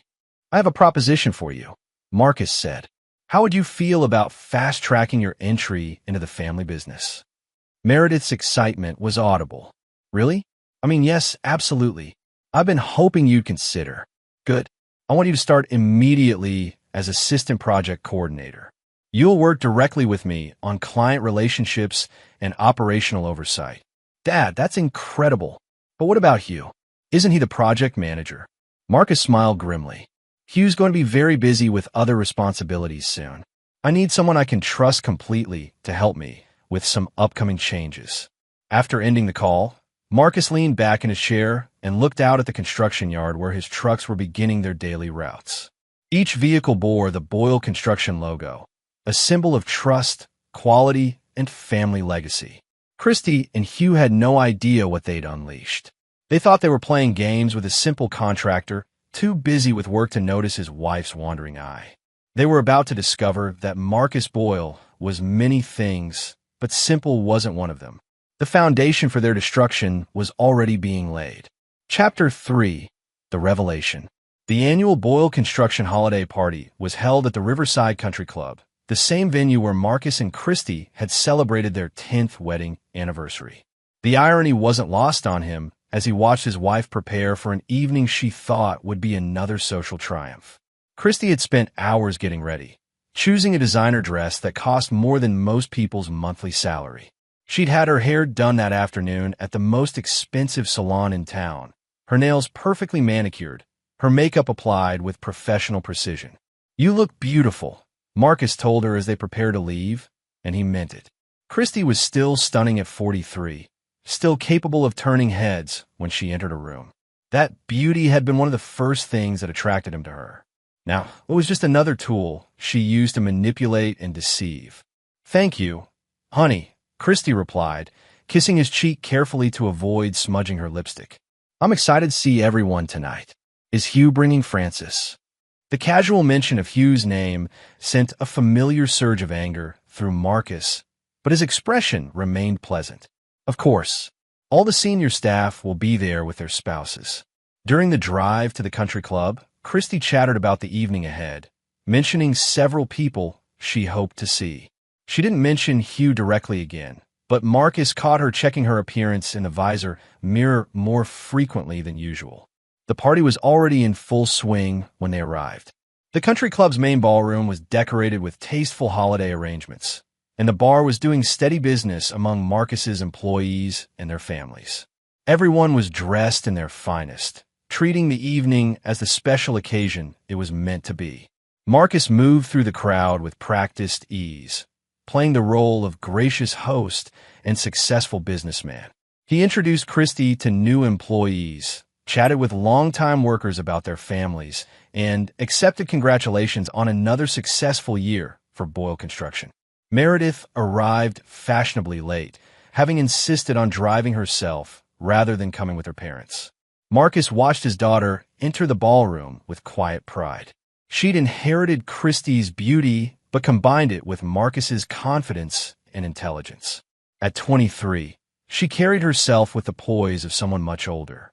"Everyone, meet our new assistant project coordinator," Marcus announced loudly enough for nearby groups to hear. "My daughter Meredith is joining the family business." The response was overwhelmingly positive. Marcus's employees had watched Meredith grow up, had seen her working at the grocery store, and respected her decision to earn her way into the company rather than simply accepting a nepotism position. Hugh Reynolds approached with Francis, both offering congratulations to Meredith. Hugh's smile seemed forced, and Marcus noticed the way his project manager's eyes kept darting between Meredith and Christy. "Congratulations, Meredith," Hugh said. "I look forward to working with you." "Thank you, Mr. Reynolds," Meredith replied professionally. "Dad's told me great things about your project management skills." Marcus watched the interaction carefully. He was clearly uncomfortable with Meredith's new role, probably wondering how it would affect his own position. Good. Uncertainty was exactly what Marcus wanted Hugh to feel. The evening progressed smoothly until Kevin Wiley, the senior foreman who'd been with Marcus for 15 years, had too much to drink and decided to share his opinions about Meredith's qualifications. "Your daughter is just a cashier," Kevin said loudly enough for several nearby groups to hear. "Why bring her to the company party as if she belongs here?" The comment drew uncomfortable laughter from some of the younger employees, including Hugh, who seemed relieved to have someone else expressing doubts about Meredith's rapid promotion. Even Christy, standing nearby with her wine glass, smiled and nodded approvingly at Kevin's bluntness. Marcus felt his jaw tighten. He'd expected some resistance to Meredith's quick advancement, but not public humiliation, and definitely not from his own wife. "She's an embarrassment to your career," Kevin continued, emboldened by the laughter. "You're supposed to hire based on merit, not family connections." Marcus was about to respond when he saw Wes Ferguson, CEO of Ferguson Development and Marcus's biggest client, making his way through the crowd toward their group. Wes was a man Marcus deeply respected, a third-generation businessman who'd built his company into one of the region's most successful development firms.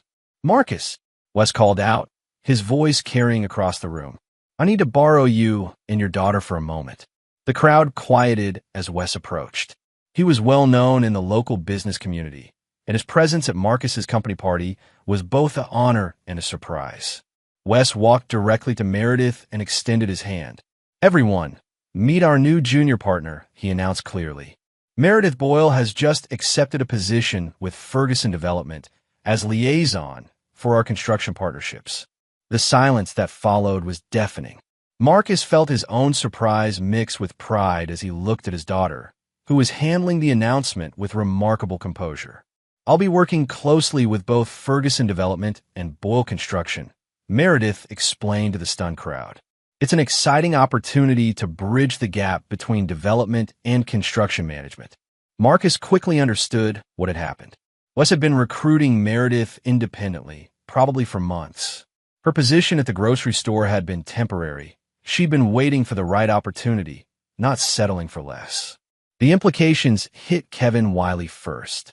His face went white as he realized he'd just publicly insulted the daughter of his boss, who was also the new business partner of their biggest client. Christie's wine glass trembled in her hand as she processed what had just happened. The daughter she'd been laughing about moments earlier was now in a position that could significantly impact Marcus's business relationships. Hugh Reynolds looked like he might be sick.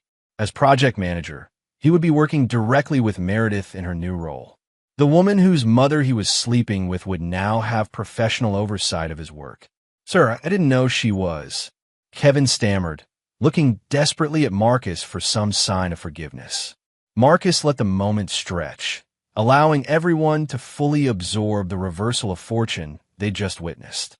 His daughter, who they'd been mocking as just a cashier, was now in a position of real power within their professional ecosystem. Didn't know she was what, Kevin? Marcus asked quietly. Qualified, educated, capable of earning opportunities based on her own merit. The party continued around them, but Marcus could feel the shift in atmosphere. People were looking at his family with new eyes, reassessing their assumptions about Meredith and, by extension, about Marcus himself. As the evening wound down, Marcus watched Christy and Hugh from across the room. They were standing with their respective spouses, maintaining the pretense of propriety, but Marcus could see the tension between them. Tonight had complicated their neat little arrangement significantly. Meredith's new position would require her to work closely with Hugh on multiple projects. Christie's social standing among the wives had just been elevated considerably. Meredith was no longer the unemployed daughter, but a young professional with real influence. The affair that had seemed like a private game between Christie and Hugh now had professional implications neither had anticipated. Marcus approached his daughter as the party was ending. Congratulations, he said sincerely. When did Wes make the offer? 3 weeks ago, Meredith replied. I wanted to tell you, but he asked me to keep it quiet until tonight. He said surprise announcements carry more impact. Marcus smiled genuinely for the first time all evening. His daughter was already thinking like a businesswoman, understanding the value of timing and presentation. You're going to do excellent work, he told her. I'm proud of you. As they prepared to leave, Marcus caught Hugh's eye across the room. His project manager was helping Frances with her coat, but his attention was clearly elsewhere. Hugh looked worried, uncertain about how Meredith's new role would affect his own position. He should be worried, Marcus thought. Everything was about to change, and Hugh Reynolds had no idea how dramatically his comfortable little world was about to be disrupted. The foundation was set. Now Marcus could begin building toward his ultimate goal, complete and total justice for the betrayal he'd suffered. Chapter 4. The Manipulation. Marcus arrived at the office the following Monday with a plan that would have impressed his most demanding clients. Like any complex construction project, success would depend on precise timing, careful coordination, and the ability to anticipate every possible complication. Meredith was already at her new desk when Marcus walked in, reviewing project files with the intensity he recognized as a family trait. Her transition from grocery store cashier to construction liaison was seamless. She'd clearly been preparing for this opportunity longer than anyone realized. Morning, Dad, she said, looking up from a stack of client contracts. I've been reviewing the Ferguson projects. There are some interesting patterns in the scheduling and cost overruns. Marcus sat down across from her desk. What kind of patterns? Several projects managed by Hugh have experienced similar delays, always for different reasons, but the additional costs seem to benefit the same group of subcontractors. Meredith pointed to specific line items she'd highlighted. It could be coincidence, but the numbers suggest otherwise. This was exactly what Marcus had hoped for. Meredith's fresh perspective and business education were revealing issues that he'd been too trusting to see clearly. Hugh's betrayal wasn't limited to personal relationships. It extended to professional conduct as well. I want you to dig deeper into those patterns, Marcus told her. But quietly. Don't discuss this with anyone else yet. Of course. What about Hugh? Should I coordinate with him on the current projects? Marcus considered the question carefully. Yes, but document everything. Every conversation, every decision, every recommendation he makes.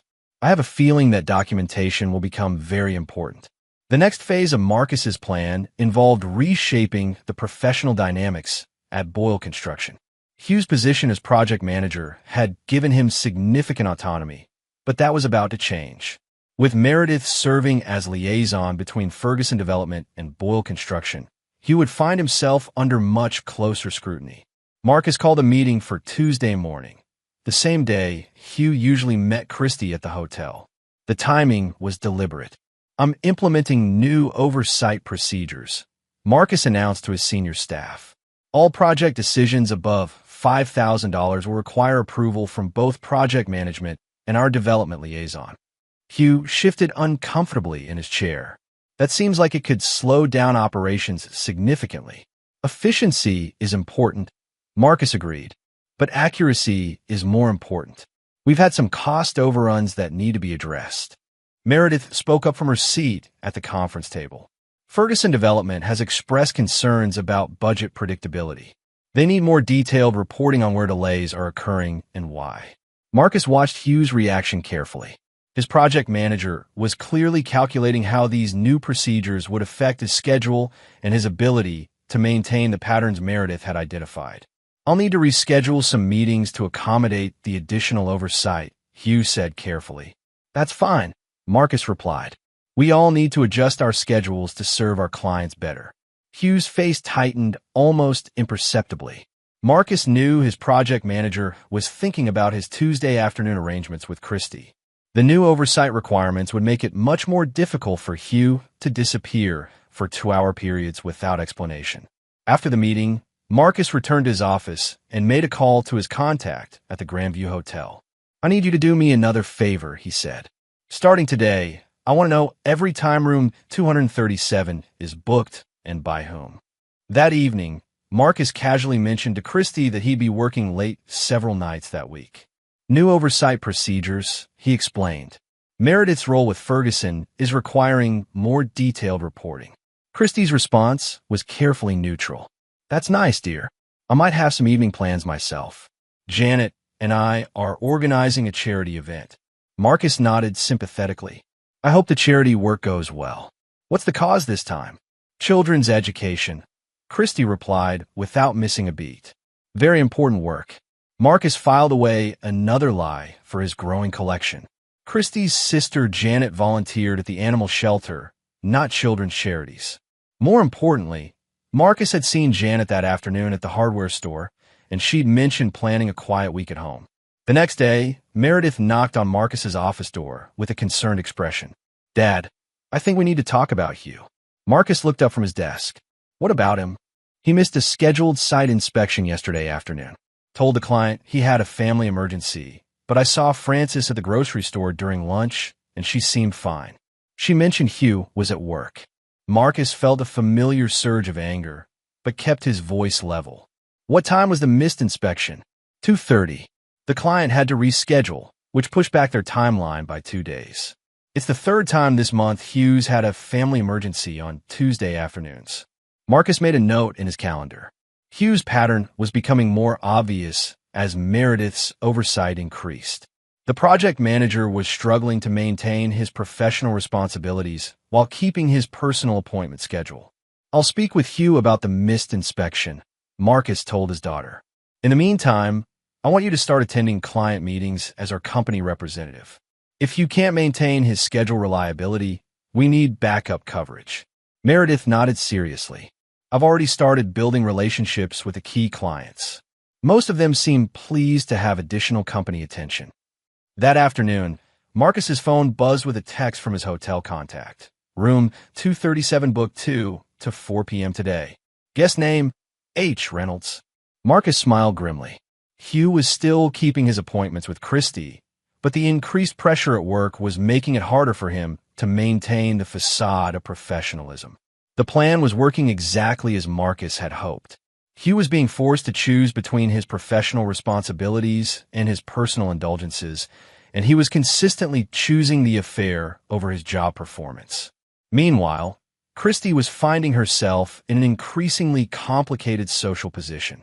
Meredith's success with Ferguson Development had elevated the family's standing in the business community, making it harder for Christy to maintain her casual dismissiveness of her daughter's achievements. At the country club that week, Christy found herself fielding congratulations about Meredith's new position. The same women who had barely acknowledged her daughter's existence were now asking for introductions and networking opportunities. Marcus watched his wife navigate these conversations with growing discomfort. Christy had built her social identity around being the successful businessman's wife, but now she was also the mother of an up-and-coming young professional. The cognitive dissonance was clearly wearing on her. But more importantly, Christy was finding it harder to create believable excuses for her afternoon absences. Her social circle was smaller and more interconnected than she'd realized. When she claimed to be with one person, there was always someone else who had seen that person elsewhere. Marcus began subtly increasing the pressure by scheduling more family obligations during Christy's usual affair hours.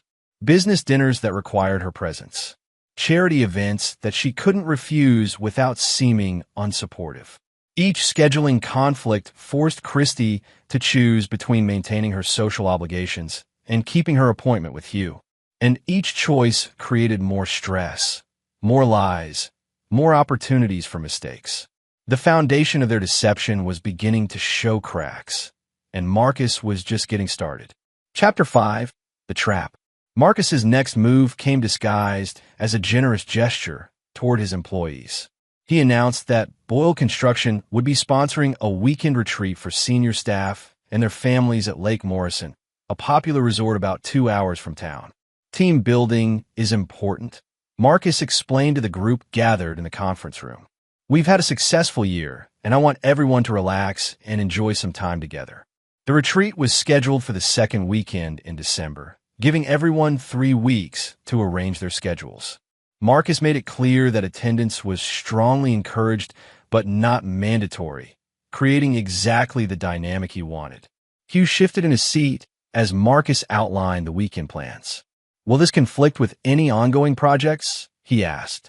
Nothing that can't be managed, Marcus replied. I'm sure everyone can arrange their personal schedules to accommodate a company retreat.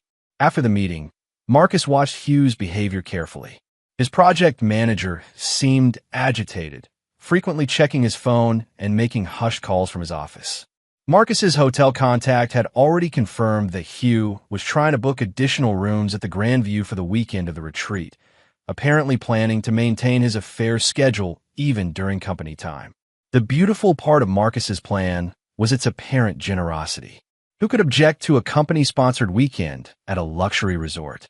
Hugh couldn't refuse without seeming ungrateful, but accepting meant disrupting his carefully planned affair schedule.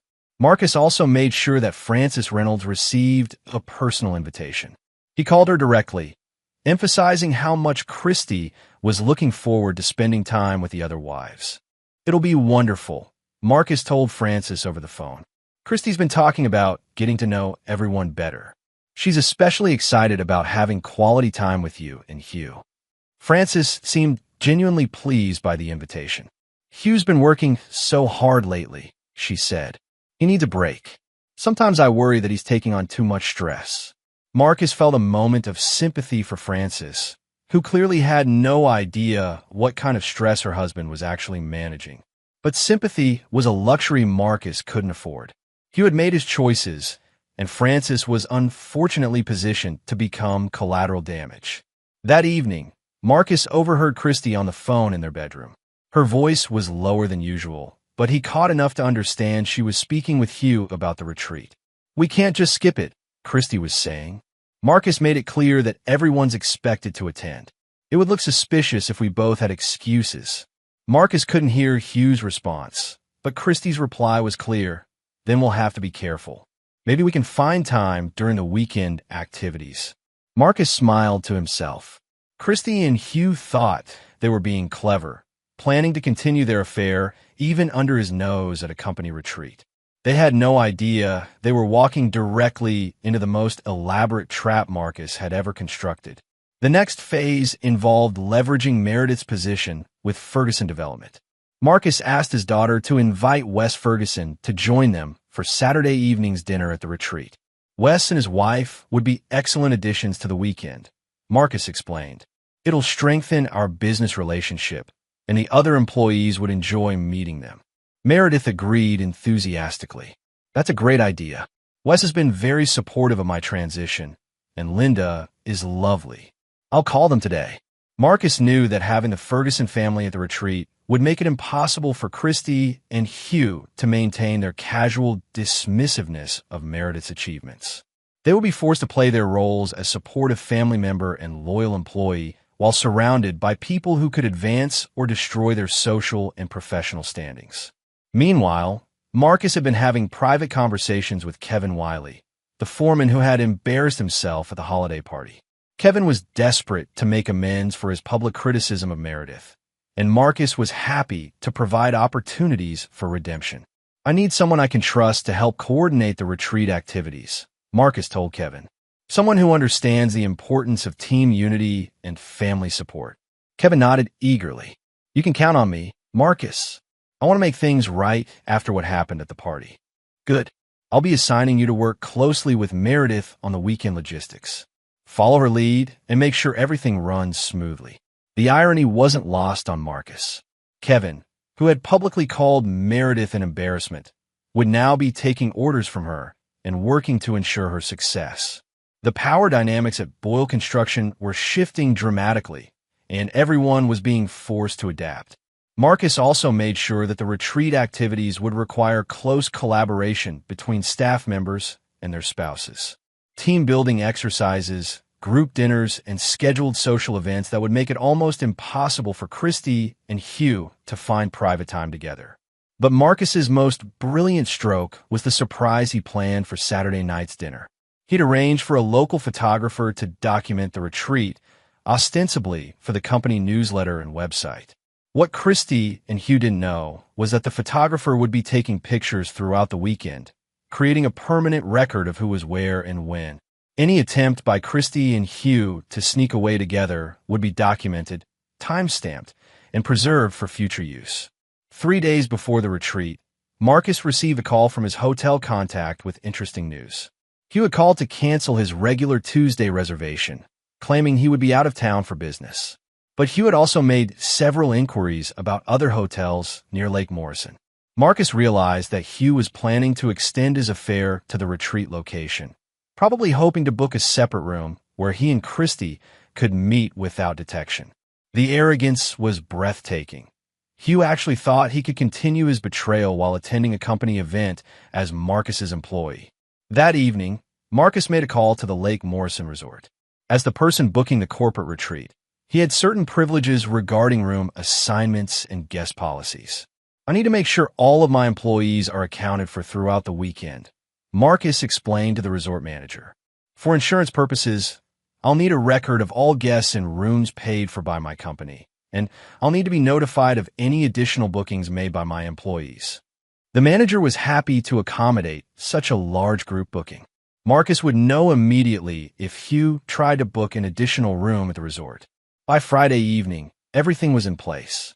The transportation was arranged, the activities were planned, and the stage was set for Christie and Hugh to destroy themselves publicly and professionally. Marcus packed his weekend bag with the satisfaction of a general preparing for a battle he'd already won. Christie and Hugh thought they were attending a pleasant company retreat. They had no idea they were walking into the most sophisticated trap Marcus had ever constructed. The weekend at Lake Morrison would end their affair permanently, but not in the way they expected. Chapter 6. The Confrontation. The weekend retreat began exactly as Marcus had planned. Two chartered buses transported the Boyle construction families to Lake Morrison Resort on Friday afternoon, with everyone settling into their rooms and gathering for dinner by evening. The atmosphere was festive and relaxed, precisely the opposite of what Marcus felt as he watched Christy and Hugh maintain their careful distance while their eyes searched for opportunities. Marcus had arranged the room assignment strategically. Christy shared a room with him, naturally, while Hugh was roomed with Francis. But more importantly, Marcus had positioned Meredith and Kevin Wiley in the room directly between the Boyle and Reynolds families. Any midnight wandering would require passing directly by people who would notice. Saturday's activities kept everyone busy from morning until late evening. Team-building exercises, a group hike around the lake, and coordinated games that required family participation. Marcus watched with grim satisfaction as Christy and Hugh grew increasingly frustrated by their inability to find private time together. Frances Reynolds seemed to be enjoying herself immensely, commenting several times about how nice it was to have Hugh's undivided attention for once. "He's been so distracted lately," she told Christy during the afternoon activities. "Always checking his phone and making mysterious calls. I'm glad he's finally relaxing." Christy's smile in response looked painful. The Saturday evening dinner was Marcus's masterpiece. Wes and Linda Ferguson arrived as planned, bringing an air of importance to the gathering that elevated everyone's behavior. The photographer Marcus had hired work discreetly throughout the evening, capturing candid moments of the various families interacting. Marcus had arranged for himself to be seated between Wes Ferguson and Hugh Reynolds, ensuring that Hugh couldn't escape or avoid participating in the conversation. Christy found herself positioned with Linda Ferguson and Frances Reynolds, forced to maintain pleasant conversation with both her lover's wife and her husband's most important client. "Your daughter is remarkable," Linda Ferguson told Christy during dinner. "Wes says she has excellent instincts for business development." "Thank you," Christy replied, her voice tight. "We're very proud of her." "I'm sure you are. It must be wonderful to see her succeeding in such a competitive field." Hugh tells us she's been very effective in her oversight role. Marcus watched Christy's reaction to Linda's innocent comment. The reminder that Meredith now had professional authority over Hugh was clearly painful for Christy to contemplate. Hugh, meanwhile, was struggling with his own conversation. Wes Ferguson was asking detailed questions about project management and cost control, exactly the areas where Hugh's performance had been questionable since his affair began. "Marcus tells me you've been having some scheduling challenges," Wes mentioned casually. "How do you balance multiple project deadlines with unexpected complications?" Hugh's response was unconvincing, filled with vague references to industry challenges and client demands. Marcus could see Wes growing less impressed with each inadequate answer. After dinner, Marcus made his announcement. "I have a surprise for everyone," he said, standing and raising his wine glass. "Next month, Boyle Construction will be bidding on the largest project in our company's history. Ferguson Development has invited us to submit a proposal for their new residential complex, a $50 million project that would require a 3-year commitment." The room erupted in excited conversation. A project of that magnitude would transform Boyle Construction from a regional company into a major player in the industry. "The project will require our absolute best work," Marcus continued. "I'll be personally overseeing every aspect, working directly with our liaison Meredith and our project management team to ensure perfect execution." Hugh's face had gone pale. A project of that scope would require constant oversight, detailed reporting, and absolutely reliable scheduling.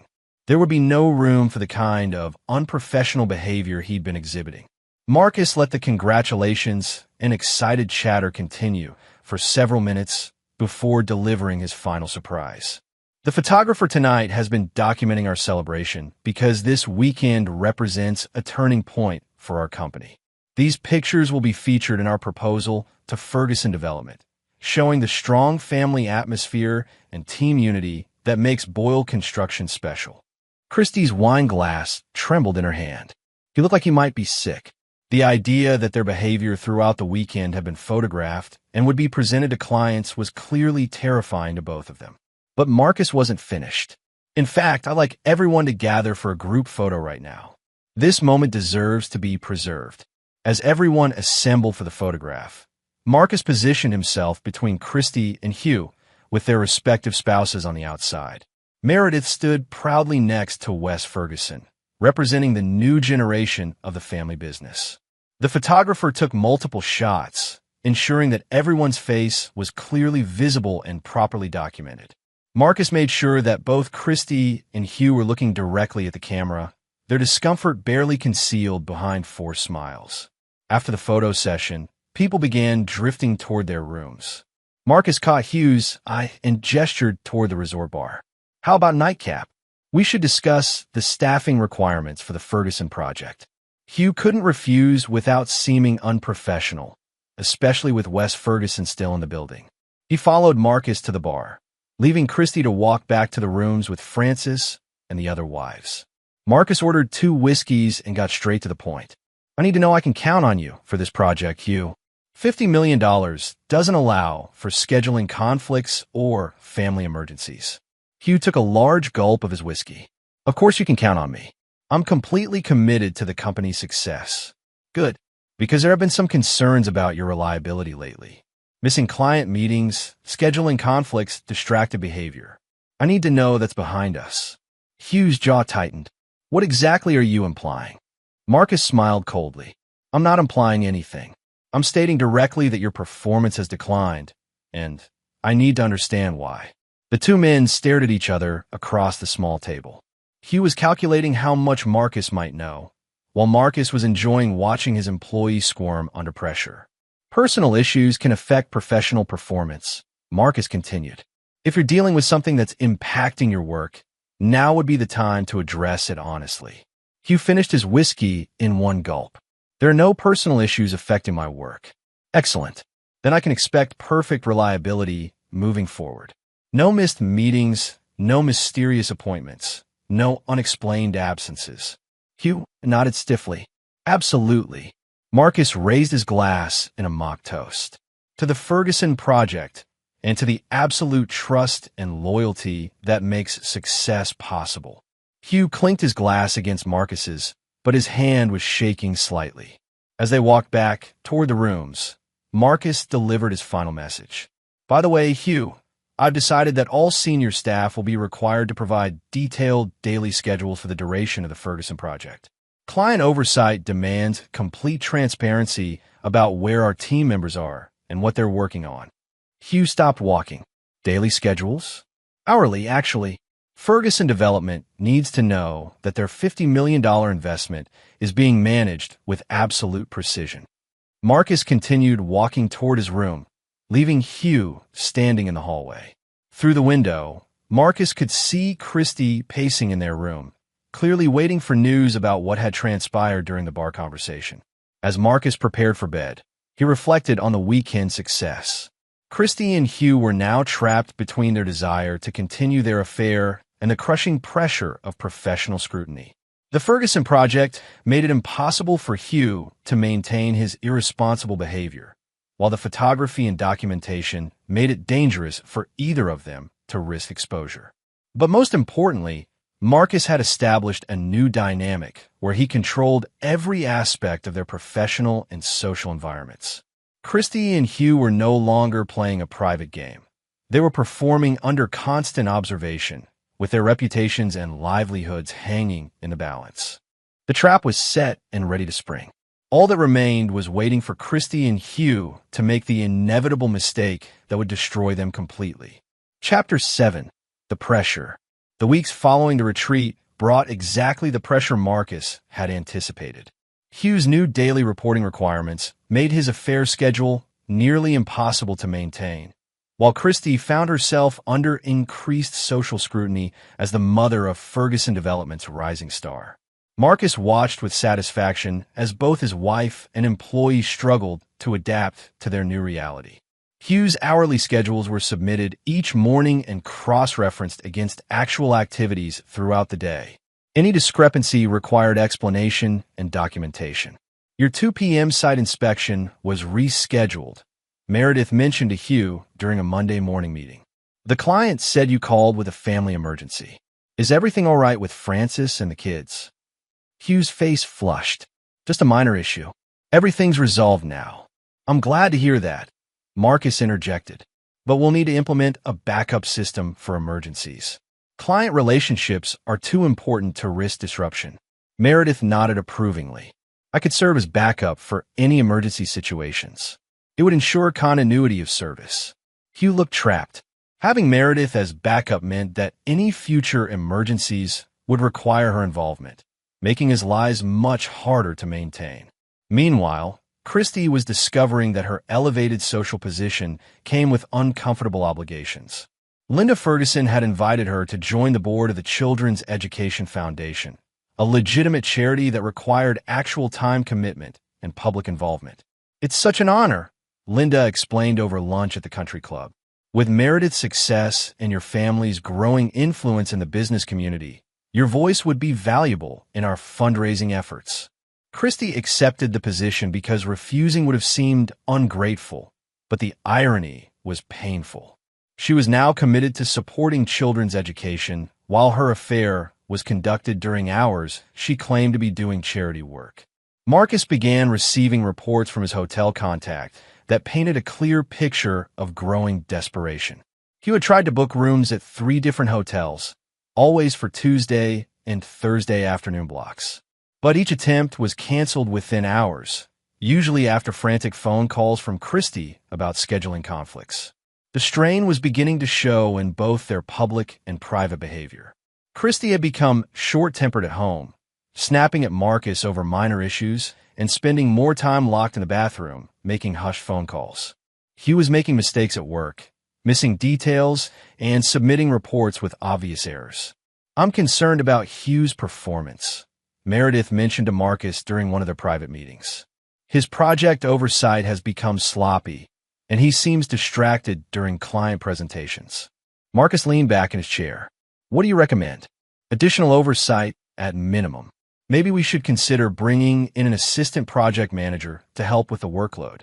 Interesting suggestion. Do you have someone in mind? Meredith smiled. Actually, Kevin Wiley has been asking about advancement opportunities. His work at the retreat was excellent, and he's been very supportive of the new quality control measures. Marcus nodded approvingly.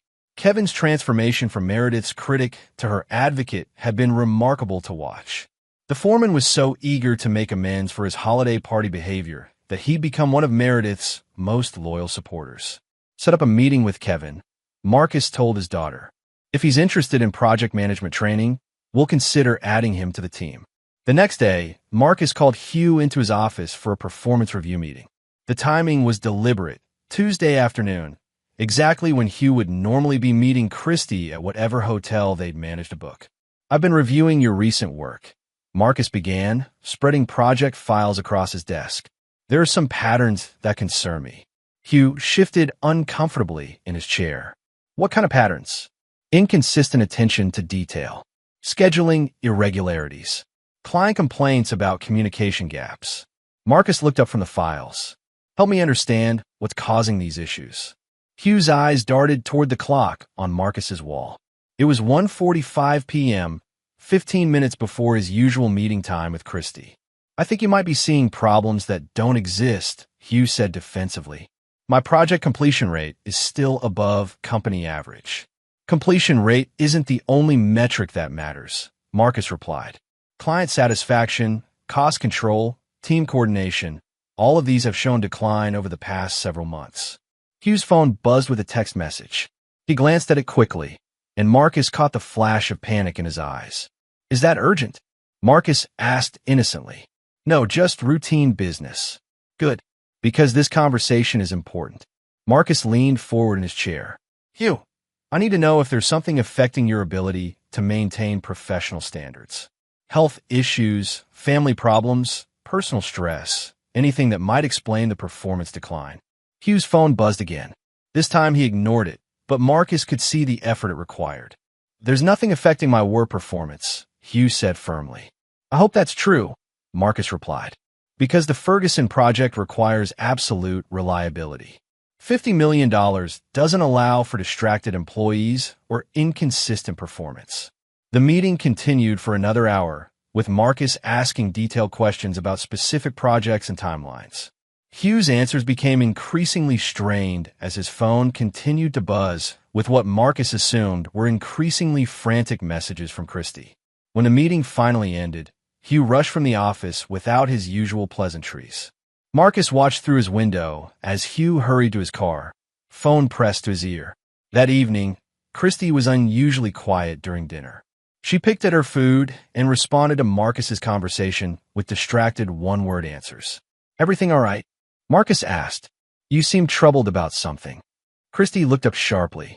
"I'm fine, just tired from a charity work. How's the Children's Education Foundation Board? Linda Ferguson speaks very highly of your commitment." "It's fine. Busy. Lots of meetings and planning sessions." Marcus nodded sympathetically. "I imagine it's challenging to balance charity work with your other social obligations. When's your next board meeting?" Christy's pause was almost imperceptible. "Thursday afternoon. We're planning a fundraiser for next month." Marcus made a mental note. Thursday afternoon was one of Hugh's traditional affair slots. Either Christy was lying about the board meeting, or she and Hugh had been forced to find yet another time to meet. The next morning, Marcus called Linda Ferguson directly. "I wanted to thank you for including Christy on the foundation board," he said. "She's been very excited about the work." "Actually," Linda replied, "we haven't had a board meeting since last month. Christy mentioned she needed to miss Thursday's meeting for a family obligation. We rescheduled for next week." Marcus felt the familiar surge of anger at Christy's casual lies, but his voice remained pleasant. "I must have misunderstood her schedule. Thank you for being flexible with her availability." After ending the call, Marcus sat back in his chair and considered his next move. Christy and Hugh were becoming increasingly desperate, making more mistakes and taking greater risks to maintain their affair. The pressure was working exactly as intended. But Marcus wanted more than just inconvenience and stress. He wanted complete destruction of their comfortable deception, and he was beginning to see exactly how to achieve it. The final trap would require perfect timing and absolute precision. But when it sprung, Christy and Hugh would lose everything they valued: their reputations, their relationships, and their ability to ever feel secure again. Marcus opened his laptop and began making detailed plans for the endgame. Chapter 8. The Unraveling. Marcus's final strategy required patience and the kind of meticulous planning that had made his construction business successful. He would create a situation where Christy and Hugh's desperation would force them into a public mistake they couldn't explain away. The opportunity came when Ferguson Development announced an unexpected change to their timeline. Wes Ferguson called Marcus directly with the news. "We're moving up the residential complex project by 3 months, Wes explained. "Market conditions are favorable, and we want to break ground in early spring. Can Boyle Construction handle an accelerated schedule?" Marcus didn't hesitate. "Absolutely. We'll make whatever adjustments are necessary to meet your timeline." This acceleration meant that Hugh's performance issues could no longer be overlooked or managed quietly. The project would require flawless execution, with no room for the kinds of mistakes and distractions that had been plaguing Hugh's work. Marcus called an emergency meeting for Thursday afternoon, prime affair time for Christy and Hugh. All senior staff were required to attend, with no exceptions allowed for personal obligations. "Ferguson Development has advanced our timeline significantly," Marcus announced to the assembled team. "This is the opportunity of a lifetime for our company, but it requires absolute commitment from everyone." Hugh sat rigidly in his chair, his phone buzzing constantly with what Marcus assumed were increasingly frantic messages from Christy. The project manager's face showed the strain of choosing between professional obligations and personal desires. "Effective immediately, we're implementing a new management structure," Marcus continued. "Kevin Wiley will be promoted to assistant project manager, working directly with Hugh to ensure seamless execution of all project elements." Kevin beamed with pride, while Hugh's expression grew more strained. Having Kevin as his assistant meant that Hugh's activities would be under constant scrutiny by someone eager to prove himself worthy of the promotion. Additionally, Marcus said, all project managers will be required to maintain shared digital calendars, accessible to the entire management team. Transparency and coordination are essential for a project of this magnitude. Hugh's phone buzzed again. This time he silenced it completely, but Marcus could see the panic in his eyes. Shared calendars meant that every meeting, every appointment, every absence would be visible to the entire team. Meredith spoke up from her seat at the conference table. I'll be implementing weekly progress reviews with Ferguson Development. They want detailed reports on resource allocation and timeline adherence. Excellent, Marcus said. Hugh, you'll coordinate directly with Meredith to ensure our reporting meets Ferguson standards. After the meeting, Marcus watched Hugh hurry from the building, phone pressed to his ear. The project manager was clearly trying to salvage whatever arrangement he'd made with Christy for that afternoon. But Marcus's real masterstroke was still to come. That evening, Marcus made two important phone calls. The first was to Francis Reynolds. Francis, I wanted to let you know that Hugh will be working much longer hours over the next few months, Marcus explained. The Ferguson project requires extensive overtime, and I wanted to make sure you were prepared for his increased schedule. Francis seemed grateful for the consideration. Thank you for calling, Marcus. Hugh's been so stressed lately, working late almost every day. I was beginning to worry that something was wrong. Construction deadlines can be challenging, Marcus replied sympathetically. But this project will establish Hugh's reputation in the industry. The long hours will be worth it. The second call was to Christy's sister Janet. I'm planning a surprise for Christy, Marcus told Janet.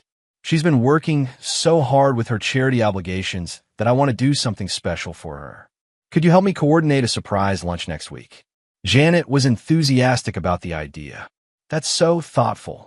Christy's been mentioning how busy she's been with the Children's Education Foundation. She deserves some recognition for all her volunteer work. Marcus suggested Thursday afternoon for the surprise lunch, knowing it would conflict with any affair plans Christy might be making. I'll tell her it's a business lunch with Ferguson Development spouses. She'll feel obligated to attend. Perfect. I'll make reservations somewhere nice and invite a few of her other friends. She'll be so surprised. Marcus smiled as he ended the call. Christy would indeed be surprised, but not in the way Janet imagined. The next week unfolded exactly as Marcus had planned. Hugh's shared calendar showed a suspicious gap on Thursday afternoon marked only as site inspection, while Christy had already begun making excuses about her busy charity schedule. I might be late for dinner Thursday, Christy mentioned casually on Wednesday evening. The foundation board has an emergency meeting about the fundraiser. Marcus nodded sympathetically. Actually, that works out perfectly. Linda Ferguson invited you to a special lunch with the development spouses. It's at 1 p.m. at the Riverside restaurant. She specifically asked me to make sure you attended. Christy's face went white. I'm not sure I can make it. The board meeting.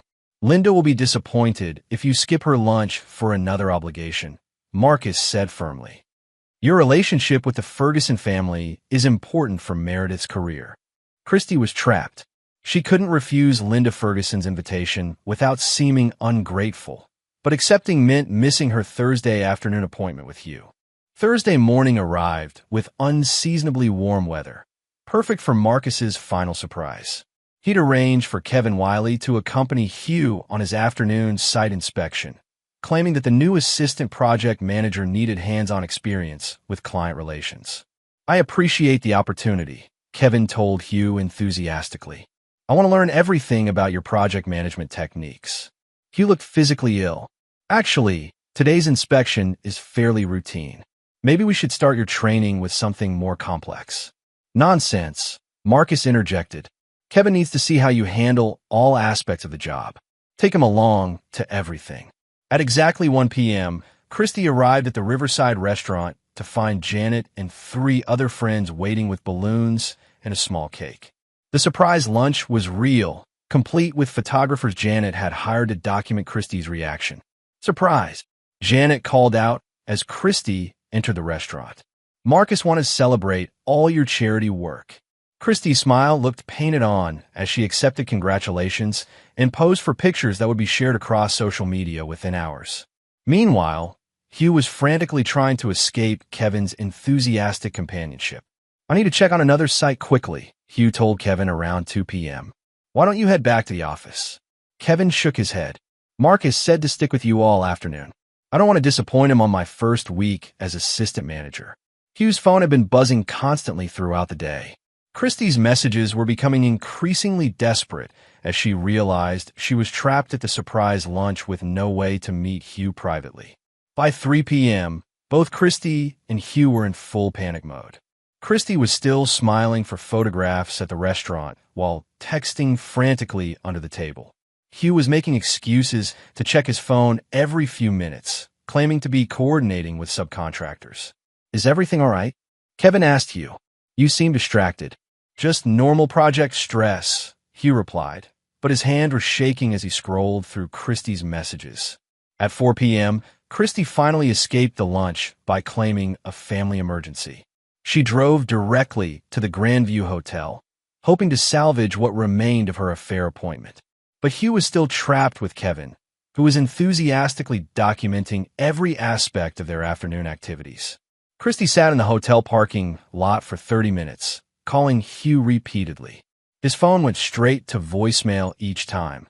Kevin's presence made it impossible for Hugh to answer personal calls. Finally, Christie drove home in frustrated defeat. For the first time in 8 months, she and Hugh had been completely prevented from meeting. The carefully constructed lies and elaborate scheduling that had protected their affair had finally collapsed under the weight of Marcus's pressure. That evening, Marcus watched Christie struggle to maintain her composure during dinner. She was clearly agitated, jumping every time her phone buzzed and barely touching her food. How was the surprise lunch? Marcus asked innocently. Janet said you seemed overwhelmed by everyone's appreciation for your charity work. It was lovely, Christie replied through gritted teeth. Very thoughtful of you to arrange it. I have the pictures Janet sent. Marcus said, pulling out his phone. You look beautiful in every one. The local newspaper wants to run a story about your foundation work, using these photos. Christie's fork clattered against her plate.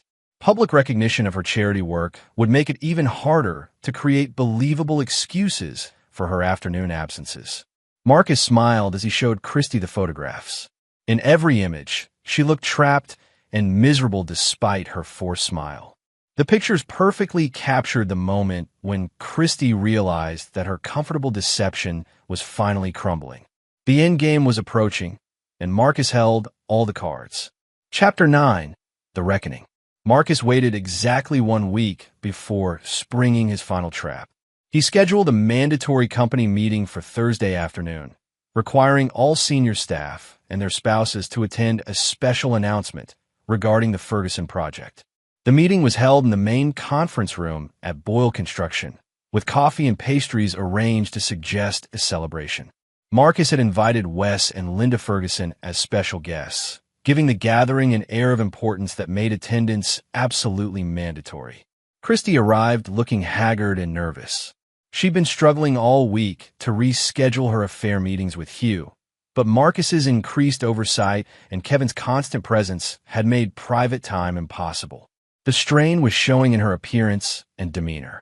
Hugh entered the conference room looking equally desperate. His shared calendar showed increasingly erratic scheduling as he tried to find windows of opportunity that no longer existed. Kevin Wiley followed him closely, maintaining the enthusiastic oversight that had become his trademark since the promotion. Thank you all for coming, Marcus began, standing at the head of the conference table. I have several important announcements that will affect everyone here.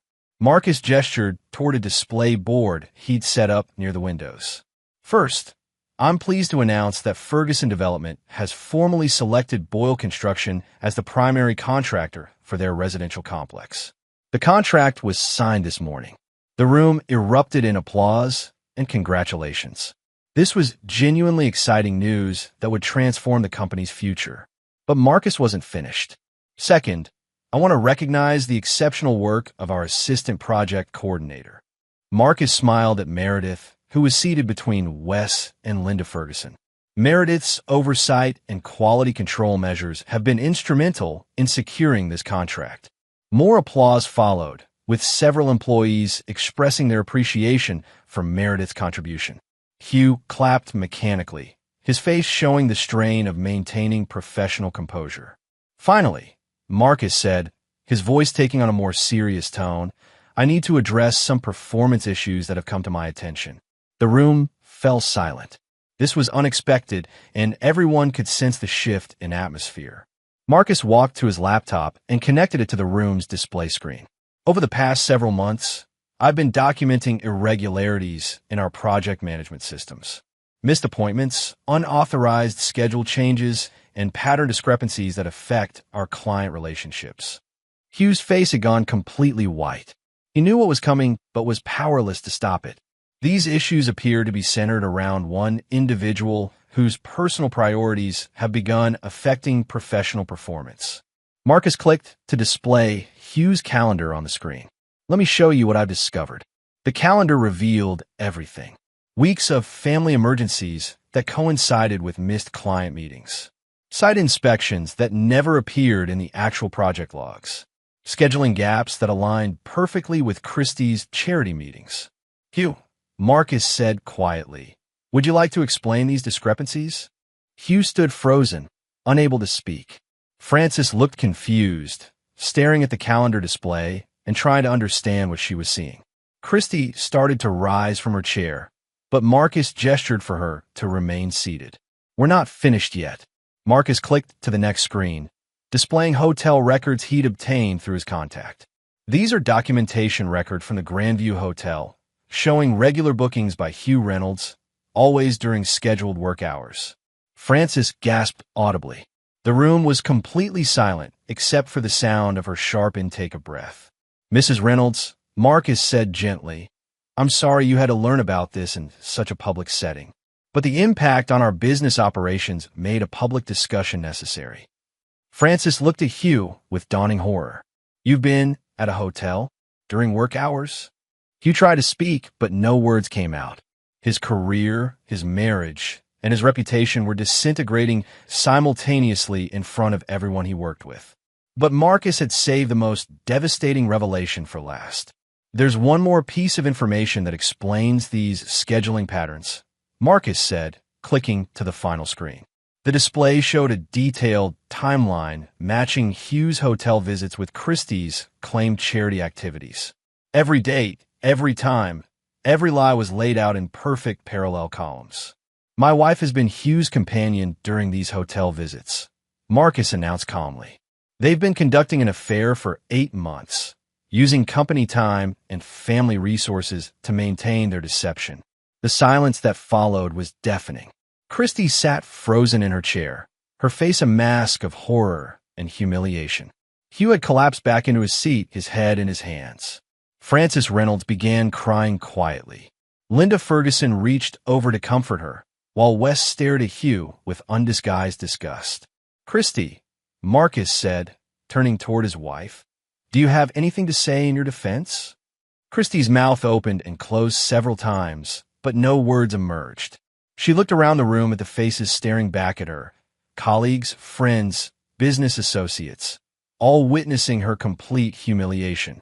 "I thought not," Marcus said. He walked back to the head of the table and addressed the room. "Effective immediately, Hugh Reynolds is terminated from Boyle Construction.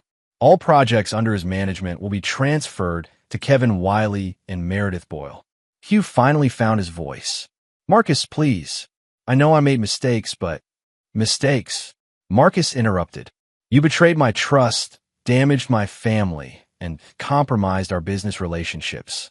There are no second chances for that level of betrayal." Marcus turned toward Christie. "As for my wife, our marriage is over. Christie will be moving out of our family home immediately. Our attorneys will handle the divorce proceedings." Christie finally spoke, her voice barely a whisper. "Marcus, I can explain." "There's nothing to explain," Marcus replied coldly. "You made your choices. Now you'll live with the consequences." Wes Ferguson stood up slowly. "Marcus, I want you to know that Ferguson Development's confidence in Boyle Construction remains unchanged. Your handling of this situation demonstrates exactly the kind of integrity and leadership we value in our business partners." Marcus nodded gratefully. "Thank you, Wes. I promise you that our personal difficulties will not affect our professional commitment to your projects. Linda Ferguson helped Frances Reynolds to her feet. Come on, honey, let's get you home. As people began filing out of the conference room, Marcus remained standing at the head of the table. Hugh and Christy sat in their chairs like broken dolls, unable to move or speak. Kevin Wiley approached Marcus with obvious concern. Sir, what do you need me to do about the project transitions? Handle everything exactly as you've been trained, Marcus replied. You've earned this promotion through your excellent work. Don't let anyone tell you otherwise. Kevin nodded firmly and left the room. Within minutes, only Marcus, Christy, and Hugh remained. You planned this, Christy whispered. You knew all along. Marcus looked at his wife with complete coldness. I knew from the first week. Everything that happened afterward was your choice. You could have stopped at any time, but you chose to continue lying and deceiving. Hugh finally raised his head. What about my family? Frances and the kids don't deserve. You should have considered your family before you decided to betray them, Marcus interrupted. Your children will grow up knowing that their father chose selfishness over integrity. Marcus walked toward the door, then turned back for his final words. You both made the mistake of thinking I was too trusting or too busy to notice what you were doing. You forgot that I built this company by paying attention to details and never accepting anything less than complete reliability. He paused, letting his words sink in. You wanted to play games with my life and my family. I played games with yours.